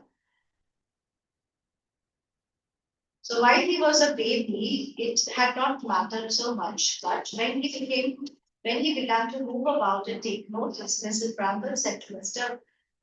Bramble, Bill, we must keep it from Harold. Keep the profession of the father. A little later, when the child had begun to show signs of being about to become a model of goodness and intelligence, and had already taken 2 prizes at the Sunday school, the senior curate of the parish, meeting Mr. Bramble one morning, said nervously, for after all, said nervously, for after all, it was a delicate subject to broach. Our Bramble, I think on the whole, it would be as well to keep it from Harold. The only other day, the other day, Mrs. Bramble's brother, Major Percy Stokes, dropping in for a cup of tea, had said, I hope you're keeping it from Harold. It is the least you can do. And had gone on to make one or two remarks about men of wrath, which considering that his cheekbones were glistening with Mr. Bramble's buttered toast, were in poor taste. But Percy was like that. Enemy said that he liked the sound of his own voice. Now, who was Percy? Brother of Mrs. Bramble. Okay, now, so how many people advised them to keep it from Harold? First was Curate of the palace. the Major Percy comes later. Then, Curate of the palace. yes. The who? Yes. So the curate of the parish. Before that, after that, it's Percy. Percy. And I think there was someone else also. Is there anyone else who advised them? Mr. Bramble. Mrs. Bramble herself, yes. Okay. Here it's very funnily written, the characteristics of Percy. Very funnily mentioned over here that you know that enemy said that he liked the sound of his own voice. So those who did not like, yes, he liked talking a lot about himself. Right? Who? Percy. Percy, who is Percy? The brother of, yeah, uncle of Harold, or the brother of Mrs. Brown's. Okay. Certainly, he was very persuasive. So underline that, very important. If when we take up the question on the characteristics of the character of character of Percy, we can pick this up. So he was persuasive. He loved his own voice. So underline that also.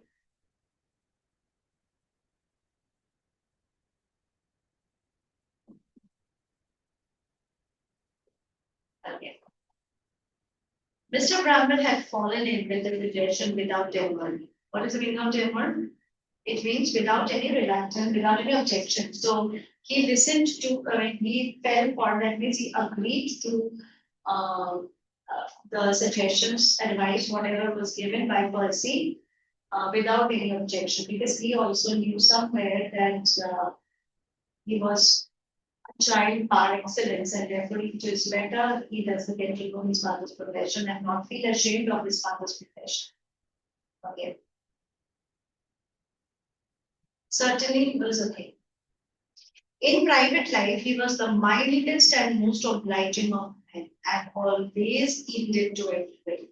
The very naming of Harold, I think we have done this, not the name of Harold, yes, that is also done. We were on 17. Yeah. Judge, okay, okay. Okay, now underline the qualities of Mr. Bracco quickly.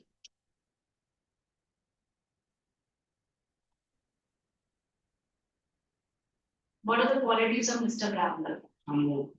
Very humble. What else? He was the paragraph number 14, quickly underline the mildest, the most obliging of men.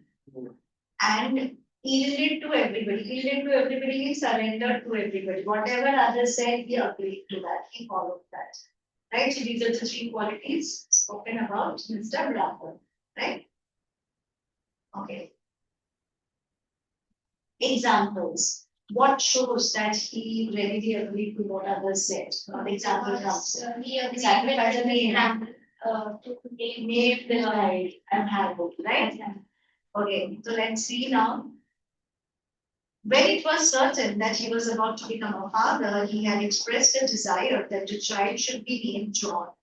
If a boy, after Mr. John L. Sullivan, or if a girl, Mary, after Miss Mary White. But Mrs. Bramble saying that Harold was such a sweet name, he had withdrawn his suggestions with the utmost good humor.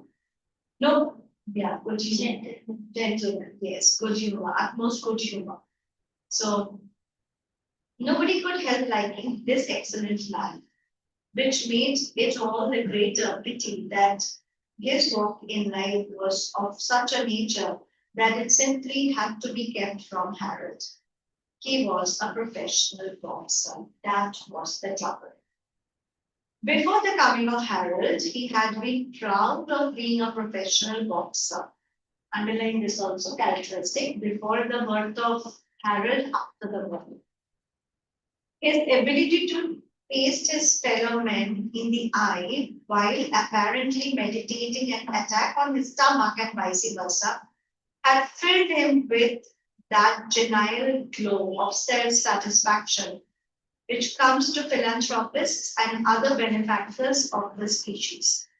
It had seemed to him a thing on which to congratulate himself that of all London's teeming millions, there was not a man weighing 8 stone 4 whom he could not overcome in a 20-round contest.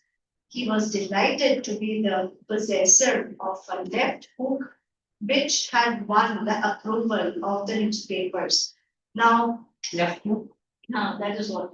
Now, this is a very technical boxing term. I'll tell you. Left hook in boxing.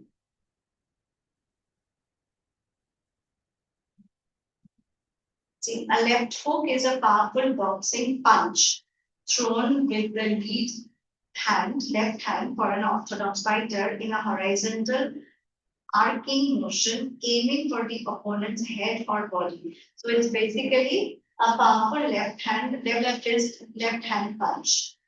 That is known as left hook. Okay, so the left hand punch is known as the left hook.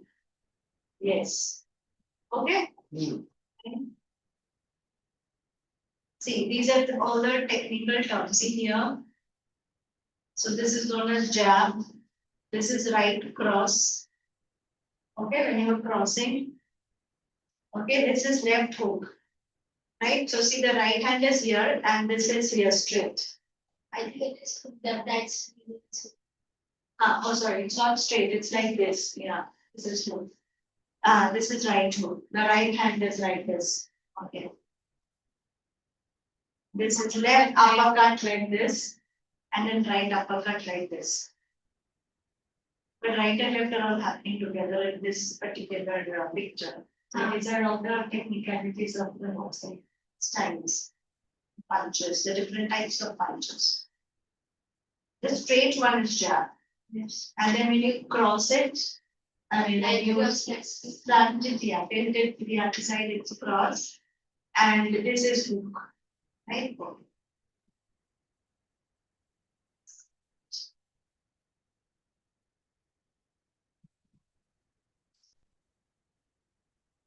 Okay, continue, Anika is continuing. So what does it mean over here? Let us go back. So just like a philanthropist gets a lot of satisfaction in doing for others, similarly, he also got a lot of satisfaction by defeating others, huh? Okay, by defeating others, right? Okay, and he was extremely proud of his skills before the birth of Harold. So he was delighted to be the possessor of a left hook which had won the approval of the newspapers. That means what does it mean? It won the approval of the newspapers. It was published in the Yes, it got a lot of publicity in the newspapers about his left hook, which he was very proud of. Okay, so he had excellent left hook. For example, when Sachin Tendulkar used to play, everybody would say that his straight drive and cover drive are his specialties. Okay, so he's one of the best cover drivers. So similar, every individual, every cricketer, every player has his own style of playing, right? So this was his specialty. Okay, continue. And then Harold had come into his life and changed him into a potent practitioner of shady deeds. Before he had gone about the world with a matchbox full of press notices, which he would extract with a pen and read to casual acquaintances, now he quailed at the sight of his name in print so truly that he became imbued with the necessity of keeping it from Harold. Okay, so you see the change before Harold came into their life and after Harold. So earlier he used to be very proud of his achievements and his skills. It was all over there all over in the newspapers.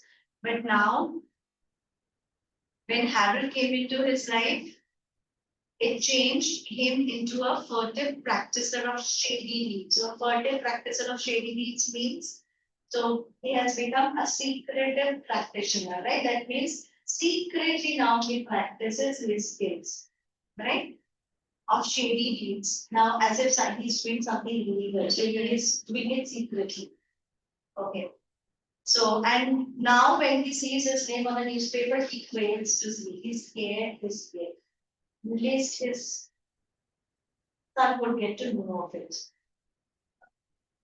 With an ordinary boy, it would have mattered less, but Harold was different. Secretly proud of him as they were, both Bill and his wife were a little afraid of their wonderful child.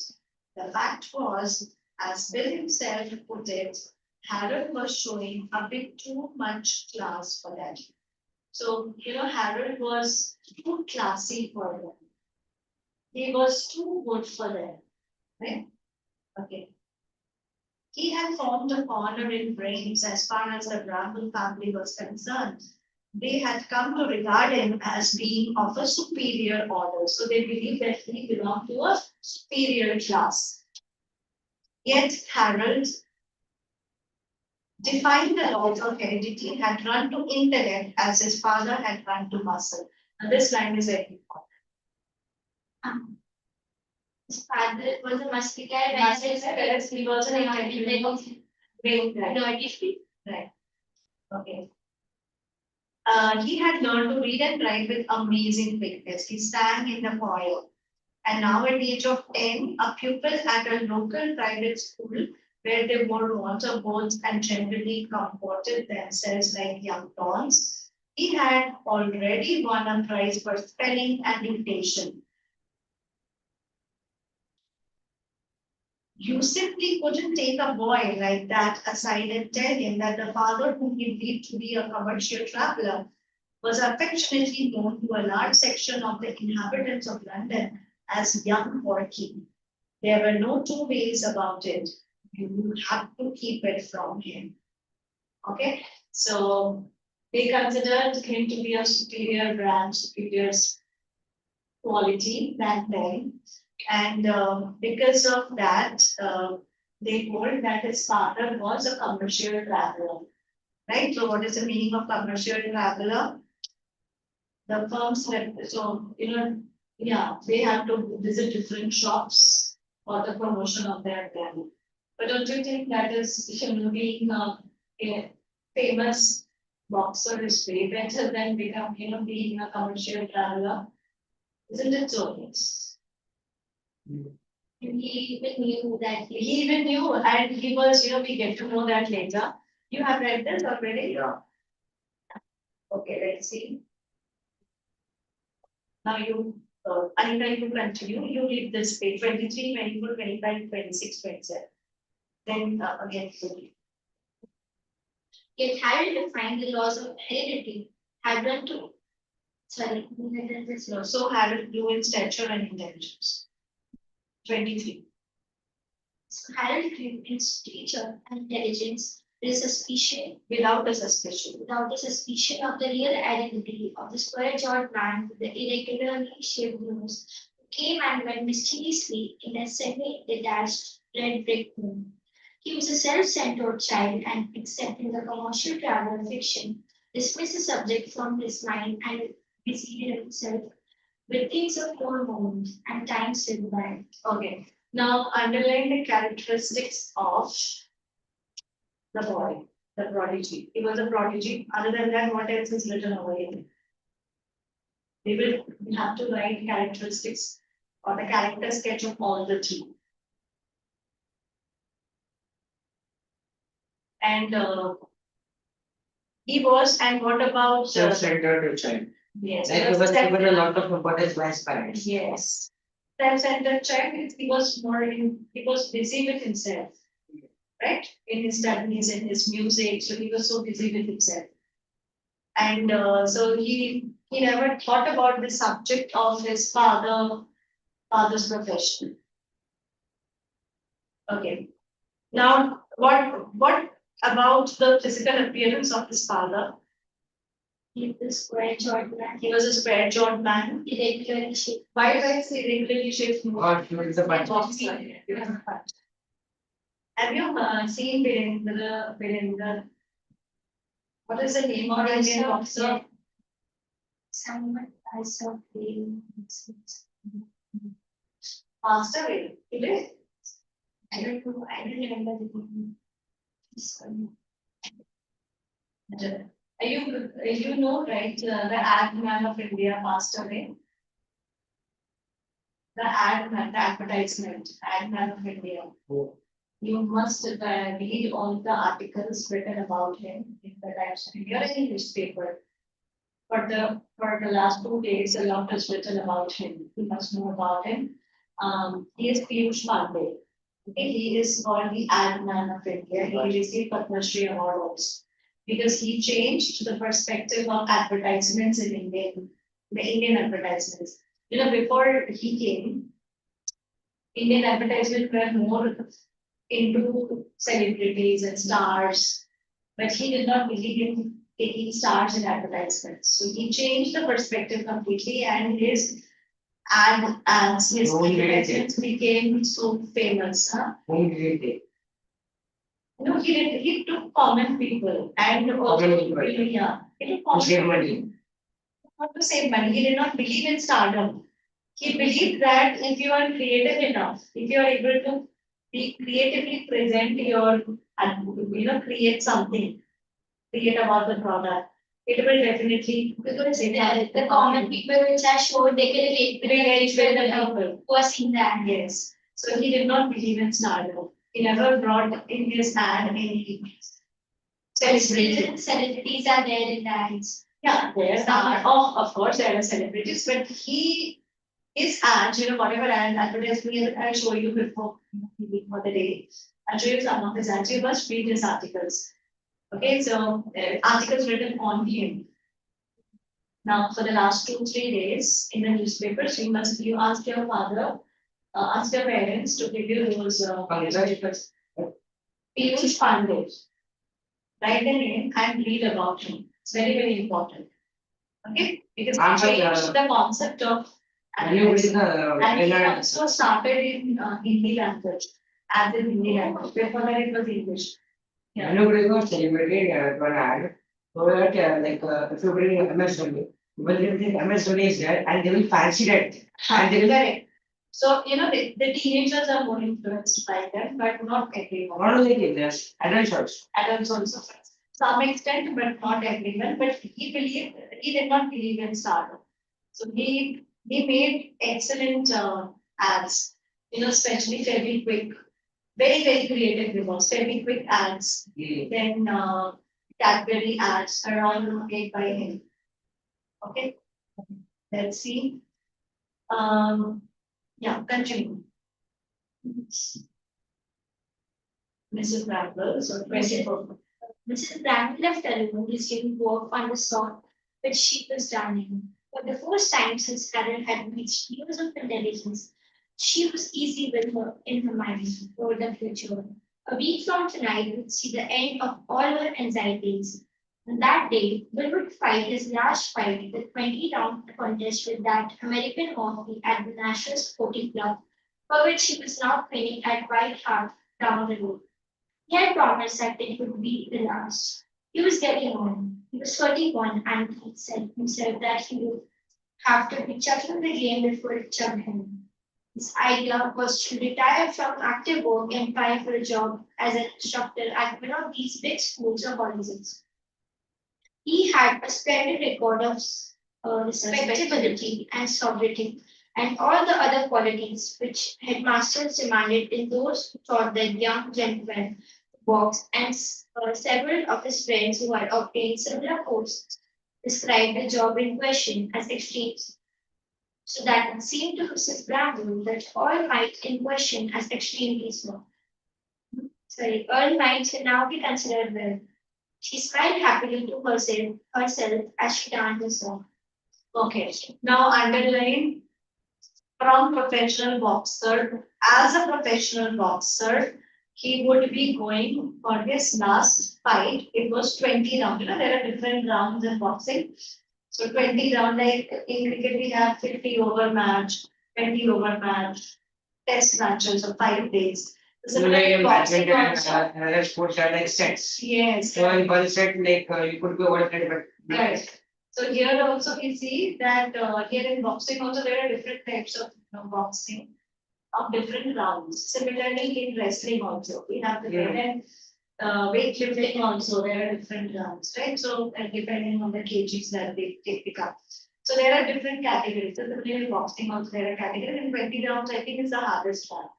And that was the last fight that he had promised he would. After that, he decided to give it up. Because how long will they keep it a secret from parents? So that is why they thought of giving what it. they will be a boxing instructor, right? So he will become play as a player he would give up, but he will become a boxing instructor. Because as a player, he was so renowned that his name was all over in the newspaper, so that he did not want. He did not want that publicity. We still have to like, Yeah, but he did not know anything else other than boxing, right? So he had to earn something, so he would become boxing instructor. Right, continue. She was interrupted in her meditations by a knock at the front door. She put down her sock and listened. Martha, the general, pattered along the passage, and then there came the sound of voices speaking in an undertone. Footsteps made themselves heard in the passage. The door opened. Head and shoulders of Major Percy Stokes insinuated themselves into the room. The Major called, a mild blue eye at him. Harold, anywhere about? He's gone out for a nice walk. Whatever brings him here, Percy, today? Percy made no answer, he pitched his head. He then reappeared, this time in his entirety, and remained holding the door open. More footsteps in the passage, and through the door, in a sideways fashion suggestive of a diffident grab, came a short, sturdy, red-headed man with a broken nose and a perpetually smile at the sight of whom Mrs. Bramble, dropping herself, rose as if propelled by powerful machinery and exclaimed, Bill! Mr. Bramble, for it was he scratched his head, breathed feebly, and looked for assistance to the poor major. The scales have fallen from his eyes. What scales? Demanded Mrs. Bramble. A little minded woman. And what are you doing here, Bill, when you ought to be at the White Hart training? That's just what I'm telling you, said Percy.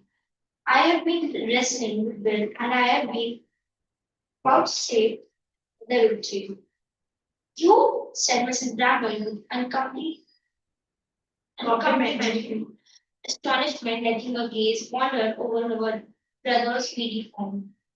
Jerry Fisher's So Percy also, the skills he must have fallen from the stage. yes, that means he will not fight, he decides not to fight actually.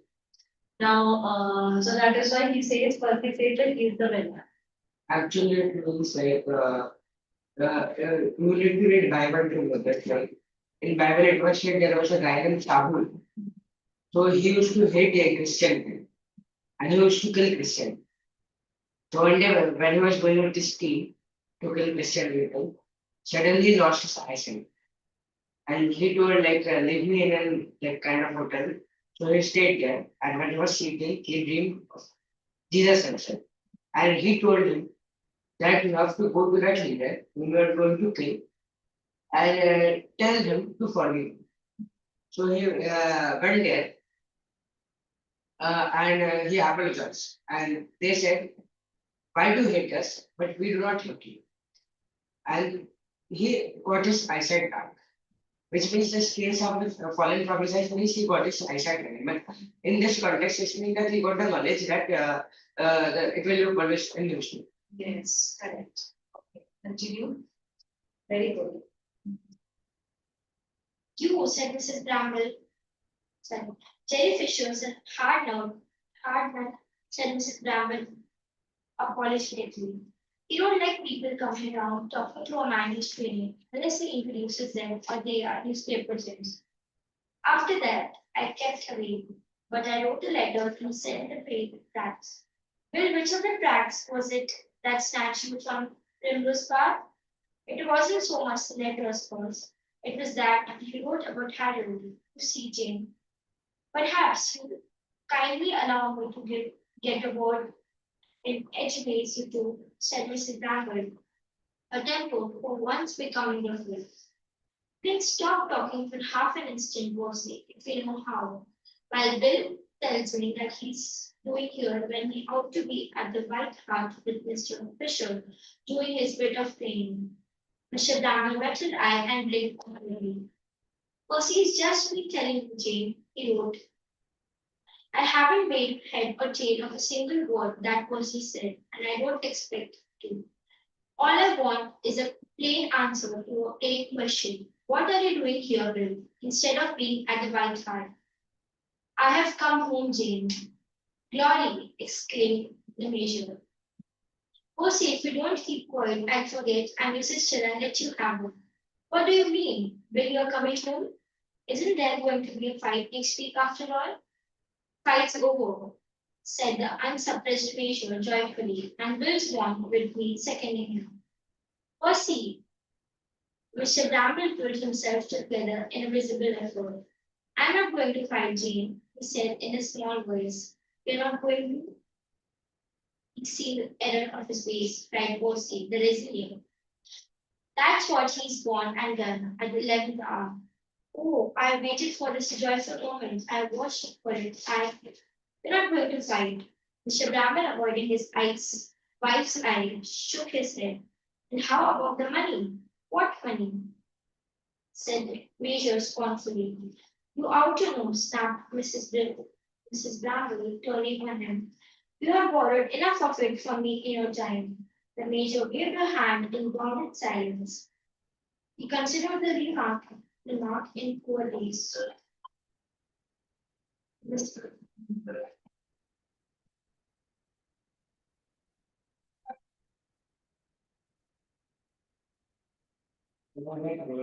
You have word enough for like something.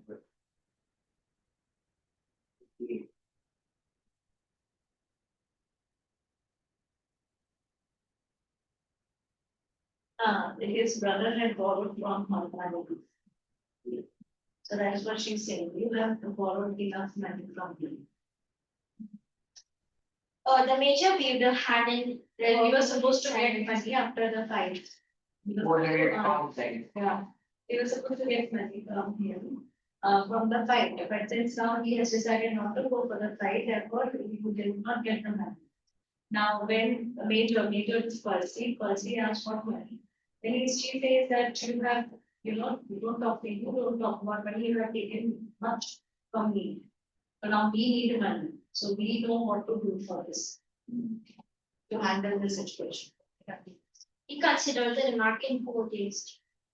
How about the money? Did Mrs. Bramble? Goodness knows I've never liked a professional one, but there is this to be said for it, that it's earned you good money and made it possible for us to give Harold as good as an education as any you ever had.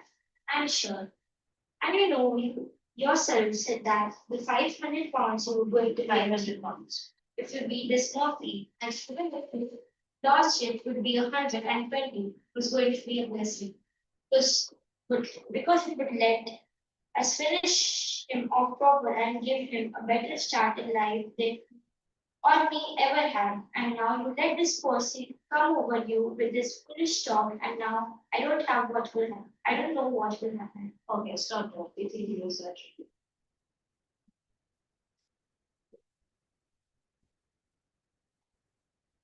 Giti, start, number 61. There was an uncomfortable silence when Percy came to get lost for this. Mrs. Bramble sat down in the issue. Mr. Brambles, what is talking to her, said Mr. Bramble. That's really what I'm glad at. It was only in him, only whom I was thinking of when I moved it from the White House. On. It would be written up in all papers instead of only in the sporting ones. As likely as there not there would be a page of about it, the photograph, and you know, Herod is explained everything, and then you don't, and then don't you see the fact would be in the pattern. That's just person pointed out to me, and I see what he means, so I hope him. Okay, so why did you decide not to take participate in this fight? Because it would be published in Published in the newspaper, so that was the main problem. Okay, that you. At the 11th hour, So he decides to hop it at the 11th hour, so not to participate in it at the 11th hour, that means at the last moment. Okay. UCC. Mr. Bramble was speaking when there was a knock at the door and a little red faced a man full of sweater and cycling knickerbockers entered, bringing acid jets to somewhat battered bowler hat. Their parent, Mr. Bramble, said, coming in like this, found a friend or two, a dad, who came in. You asked you we would happen to have seen. Group of men stood staring widely at the little. I thought so, he said, and shot through the air towards us. Jenny, said Bill. Mr. Officer, said Mr. Plummer. Be reasonable, said the individual. Having underneath the table and coming up other side like a performing scene. Let me get at him. Back the entrance, struggling to free himself from Bill's straining hands. Mrs. Plummer tapped on her. Kindly remember there's a lady present, Mr. Plummer. The little man's face became a battlefield on which day he said, and his spit water distancing. He then sees out of the life level for mastery. It's hard. So the sense is a social life struggle for mastery means. Who is that little man over here? His coach, his trainer. Yes, his trainer. Right, so the little man's face became a battlefield on which rage, misery, right? This is what you're reading, right? Yeah. Rage, misery, and the respect for the decencies of social life struggle for mastery. So what does it mean? What does this line mean? The little man's face became a battlefield on which rage, misery, respect for the decencies of social life, they all struggle for mastery. What does it There are multiple reactions on it. Yes, so there were multiple reactions on this face, right? So it was just like a battlefield with so many reactions on this face. Thank you. It's hard, said at length in a choked voice. I just wanted to break this him. But I suppose it's not true. I know it's him that at the bottom of him, and here I find him together. So I know it's him. Well, if you say so, Mrs. B, I suppose I must not put a hand on it, but it's hard. Bill, you came back along with me to the White House. I'm surprised at you. Ashamed of you. I am. All the time that we have known each other, I have never known you to such a thing. But such a pleasure to take as a me. It all comes of picking with bad company. So who's the back companion here? First, Mr. Varman looked at his brother-in-law, Mr. You tell him, he said. You tell him, Jerry said to himself. I won't, said Mr. Brown. Tell him what? Asked the puzzled trainer. Well, it's only that I'm not going to fight on him. But will has seen a sign, right?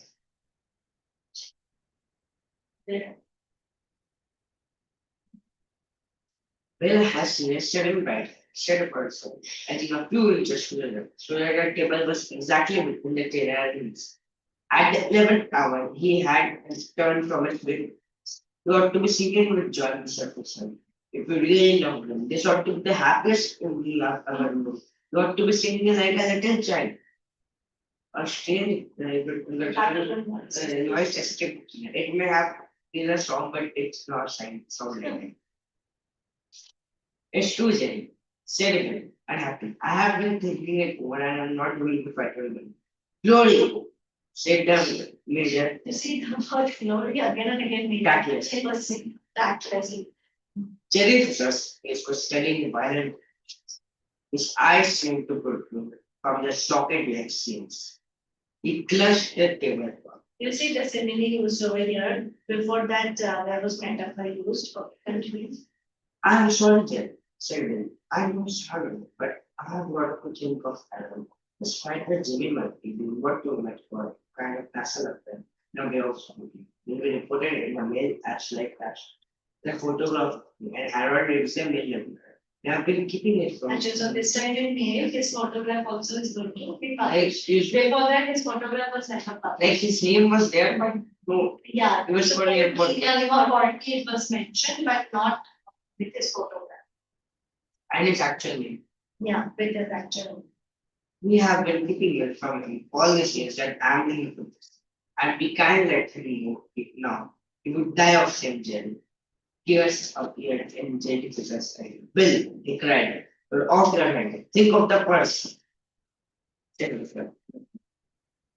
Think of all the stories that I'm coming to show. Think of what papers will say. Think of me. I knew Jerry was probably, but Harold. Think of all the trouble you have taken for the last moments, getting yourself friends. I know, but you can't fight on Monday.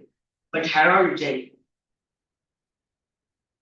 You can't, you can't not fight dominantly. But Harold Jerry would die of this case of it. And like Norwegian, he is a little gentleman. I want to think of it. What about Pipa? Said you would feel voice and based on and project this sound. His jaw fell and he covered company.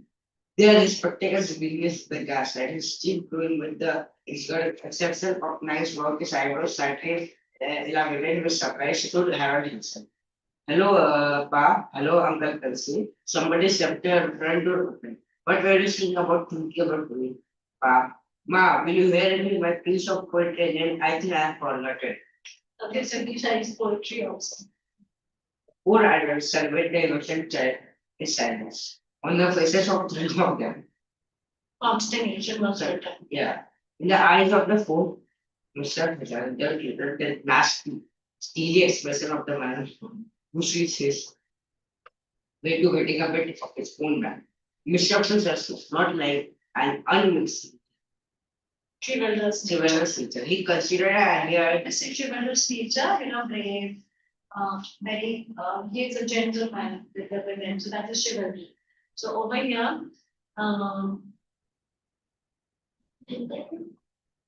yeah, on the faces of three of them, consternation was written. That means, a lot of anxiety was written. In the eyes of the fourth, Mr. Fisher, there glittered that nasty, steely expression of the man who sees his way to getting a bit of his own back. With the Fishers was not an unmixedly chivalrous nature. So he was not of chivalrous nature. The expressions now, he was so filled with frustration and frustration, and therefore there is no gentleman-like nature was more reflected on his face. he considered that he had been bandaged there. What he wanted most of at the moment was revenge. Yeah. He had been fond and proud of Will Brandon.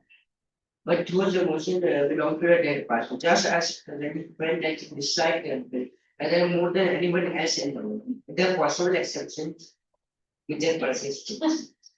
So, just as present, he felt that he disliked Bill more than anyone else in the world, with the possible exception of Major Percy. So, probably he disliked Percy even more than Bill, right?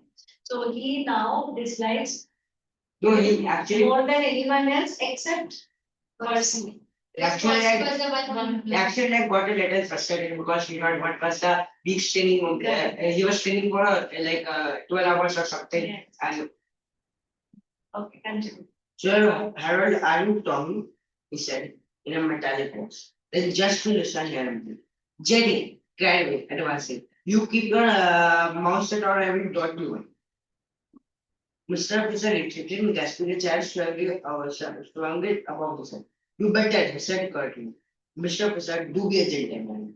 And read him, Mr. Bramble. My dear sir, there was a cooling willingness in persistence. My dear sir, do not do nothing hasty. Think before you shoot. Don't go and be so silly. Or as to act like a mutton. I would be ashamed to be so spiteful, respect a father's feeling. Tommy, said Mr. Fisher, ignoring the ball. You think you are past commercial? He and is a fighting man. Doing his age stone four inside, but doesn't. Yeah, so see, ring sign, so 8 stone 4 ring sign.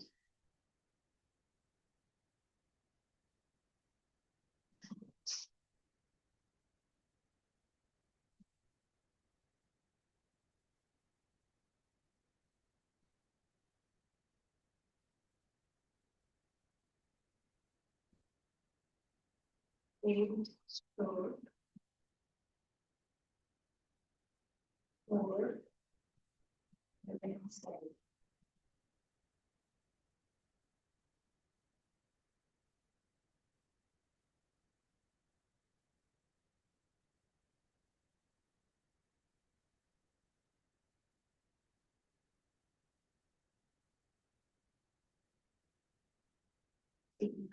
The phrase 8 stone 4 inside refers to a boxer's weight, that is 8 stone and 4 pounds, at an English style boxing weight in.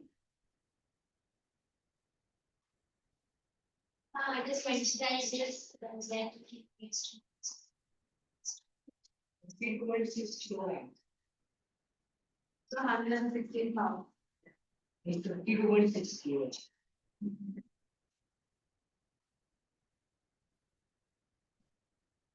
This is the way it is done before playing the match. Yes. So the term indicates that the weight was recorded officially at the wrist side before a boxing match. Okay. And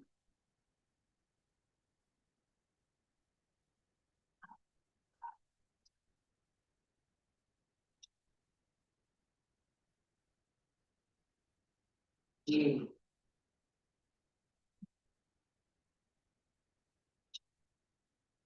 how to stop the recorder.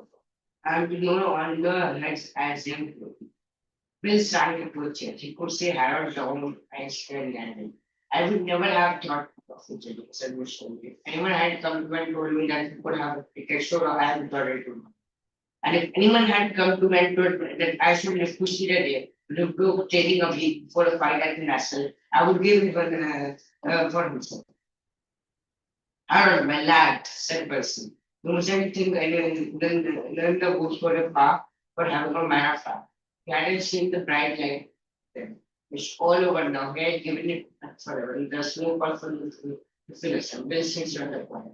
That's right, Harold, he said to Bamboo. I've been retired. I was going to fight an American named Murphy at the national next Monday, but I am going now. Not if they come to run the betting list. Not even the king of land to make on his wedding.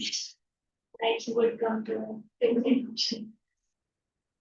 Then Harold drew a deep. Oh, he cried. So, who aren't you? What about my two walk? What about my two walk? I have better take stronger, said Jim, but you won't last 10 rounds. He looked, he had found the bed. So now he's saying that what will happen to my bed now? Right? So he had no. Harold follows okay, 40, yeah, boxing a lot and he loves 40. He loves his father's boxing. yeah. And so he had a bet with his But I friend haven't seen like, that Murphy, no, he has not seen. That Murphy will lose in 10 rounds. He will not even survive more than 10 rounds. So Wow. he's trying because, yeah. So he's trying because then what will happen to his bet? Because Murphy is a I strong think guy. Mr. Bramwell can play now, na, because he Now he will play well. Yeah, that is what the story is. It's a very funny story. Okay, continue. he looked around the room black. Stick, he said in the glass, and then a voice which span was super. Historically, that's what it is. Chap takes his double to study from, and saves his pocket money to have a bet on a good thing, and then he goes and gets laid and rollins. It may be funny to me, but I call it good. And another thing I call it is like, is you haven't kept it from me, I understand that everybody in court. That's what I call so jolly. There's a fellow at our school who goes over swanking most routinely because he must got Phil spots on well. Fellow looks up to most Now spots. who is Phil Scott? Let's check. Phil I Scott. think another thing is no sequence. Fellows look up to him most. Wait.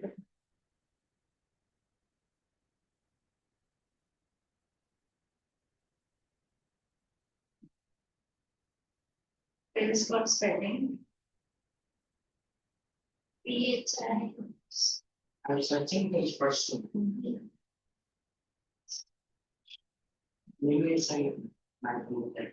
Yes, no, it's not in the character is an active politician, but it's the same one. But this is the same. Spelling is the same. Phil Scott. Maybe it's anyway, I think It may be, let's see.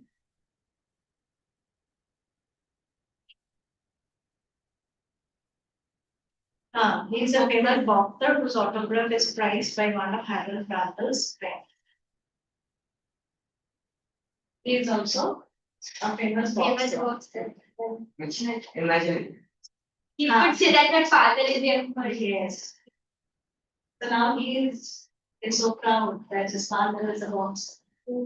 Did not see a young Poppy's face. That is young what. for things actually musical.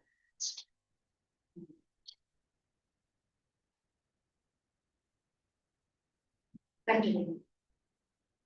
He looked around fellows looked him most powerfully. All the time they might have been doing it to me. That's what's make it so jolly. How do you suppose they would go on calling me, Google something that they want my father? They would check it tomorrow and look up to me like anything. I do call it and checking it up like this is a limit. What do you want? It's a serious idea. Why should be they will have to do the next task. Set stamps for the low still bent. Jimmy with 10 charts. Okay, okay, just stop there. Anika, you read from this line. There is a fellow at our school who goes about swanking in the most rotten way. You will read that part, yeah. Because only one page is left, now so you read from there. Okay. There's a fellow at our school who goes about squawking in the most rotten way before he once got his spots or dinner. Fellows look up to me most often, Then look up to him. up to him most awfully, and all the time they might have been doing it to me. That's what makes me so jolly say. How long do you suppose they'd go on calling me goggles if they might that you are my father? They tell it tomorrow and look up to me like anything. I do call it rotten. And checking up, Sucking it up, right, I guess is the limit. what do you want to do it for? It's the silliest idea I have ever heard. Why if you beat the Jimmy Murphy, they'd have to give you the next chance with Samson for the long tail belt. Jimmy beat Ted the Fats and Ted beat the Ginger Nut, and the Ginger Nut only lost enough fool to sit one of them. Sits up the foul to sit Samson and to beat Ted Richards, so they couldn't help letting you have the next score as well. Mr. Okay, Fisher, so you can see over here how much he follows boxing, right? And so he says he's so amazed to see that they were keeping it a secret from Harold. So, otherwise his life would have been different. So he would have been proudly looked at by others, right? This is what he says, that they would call me goggles then, right? So, and he takes a lot of pride in it. So goggles, if they knew that you were my father, they would chuck it tomorrow and look up to me like anything. I do call it rotten. So, we call this entire idea of keeping it a secret, a rotten thing. It's a very bad idea. Why would they do that? If they had not done that to him, then he would have got a lot of respect and admiration from the friends around him. Right? Okay. So the fellows, they look up to him most awfully. How long do you suppose they would go on calling him goggles if they knew that? So they used to call him goggles because he used to wear specs maybe. At that time, At that time, yes, yes. So goggles, and now if they come to know that he's their father, he's his father, then they would say yes, their attitude towards him would change. Their friend's attitude towards him would change. they would not dare to. Yes. If I am ever told your father, I've told him 20 times, he said, you certainly know a thing or two, Tom. Well, I've made a study of it since I was a kid, so I jolly well out to all the fellows at the place are frightfully keen on it. One chap's got a snapshot of Jimmy Wheel. At least he says it's Jimmy Wheel, but I believe it's just some ordinary fellow. So some fake autograph he got. Another friend of his, so they all are interested so much. Another friend of his got an autograph, and but it is a fake autograph, most probably of Jimmy. What is his name? Jimmy Wiley, right? Oh, continue. Anyhow, it's a jolly blur, so it might be anything. Wow, can't you give me a picture of yourself boxing? I'm strong like anything, and you don't know how sick the chap gets of having chaps calling him goggles. Bill, said Mr. Fisher, you and me had better be getting back to Whitey Farm. Bill rose and followed him without a word. Harold broke the silence which followed their departure. The animated expression which had been on his face as he discussed the relative merits of Side Sampson and Sid Samson again. Sid Sampson and Cincinnati had given place to the abstracted gravity of the student. Mom, Mrs. Bramble started convulsively. Then she was suddenly, she suddenly called him, so called her, so she was startled. Yes. Yes, Sherry. Will you hear me? Mrs. Bramble took the book. Yes, mother. Will hear you, precious, he said mechanically. Harry fixed his eyes upon the cut glass hangings of the chandelier. Be good, sweet maid, and let will be clever, do noble things. So it's very funny story. So we see that towards the end that he has very good knowledge about boxing. He is strictly legalistic for the boxing, and he feels very proud of the fact that his father is a well-known, popular, and famous boxer. And he had also put a bet for his father to win this match against Murphy. Right? So the story ends here. In the next class, we will take up the question answers and we will move on to the next story, that is bestseller. Okay. Now I'll show you some ads of Piyush Pandey. Now today you will go home and read about Piyush Pandey. Okay.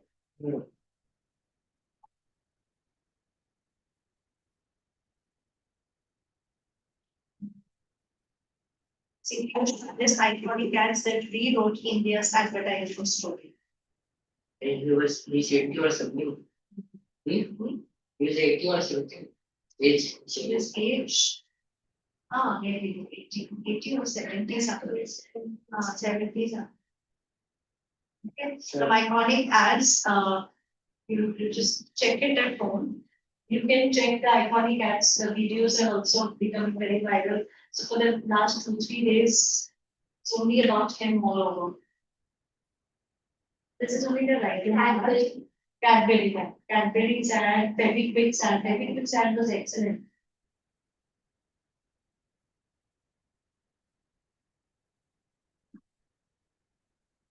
Yes, ma'am. Okay, sure, actually. Okay, go home. Piyush Pandey. You see his ads. They were very, nowadays there are many creative ads being made. But in those days, he showed the way. He paved the way. That is why he is known as the ad. This is really Tumhara was also Piyush. He is so famous. Yeah. This was also this was designed by him. He's very famous. This is a very famous man.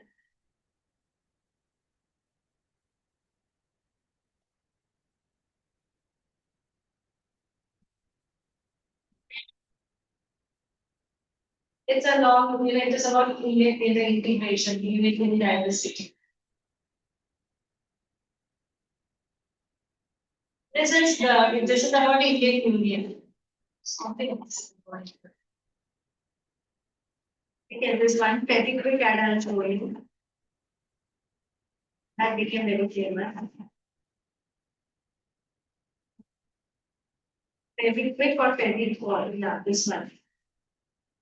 The fish. Yeah, this ad. It was very famous during our times. This ad. This man, he sits for hours with his this fishing net and the stick for hours. Not a single fish got stuck to his net. But then this man comes, puts 4 dots of no, not cadbury, fish, very big, or very got that. And then in a few minutes, 4 fish gets caught in his stick and he runs feeling very happy. And then this ad comes very quick, there's a punchline that comes. Amazing ads. So if you see his ads, he never used any star in his ad. He is extremely clear. But he's about 70. 70.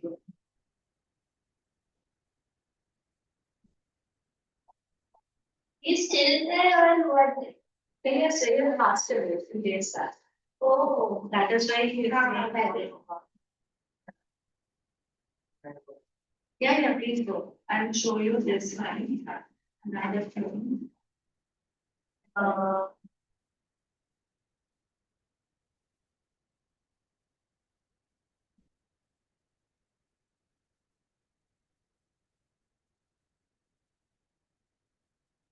there's one tribute that was given by, I'm not getting it now, okay, anyway, you can see it yourself.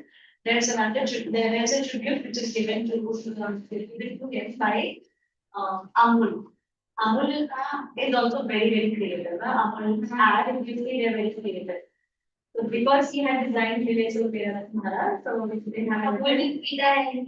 Yeah. So they give this ad that it's going to be there forever. Yeah. Anyway, sure. I will must read it today as well. Bye. Bye. And I thank you, bye.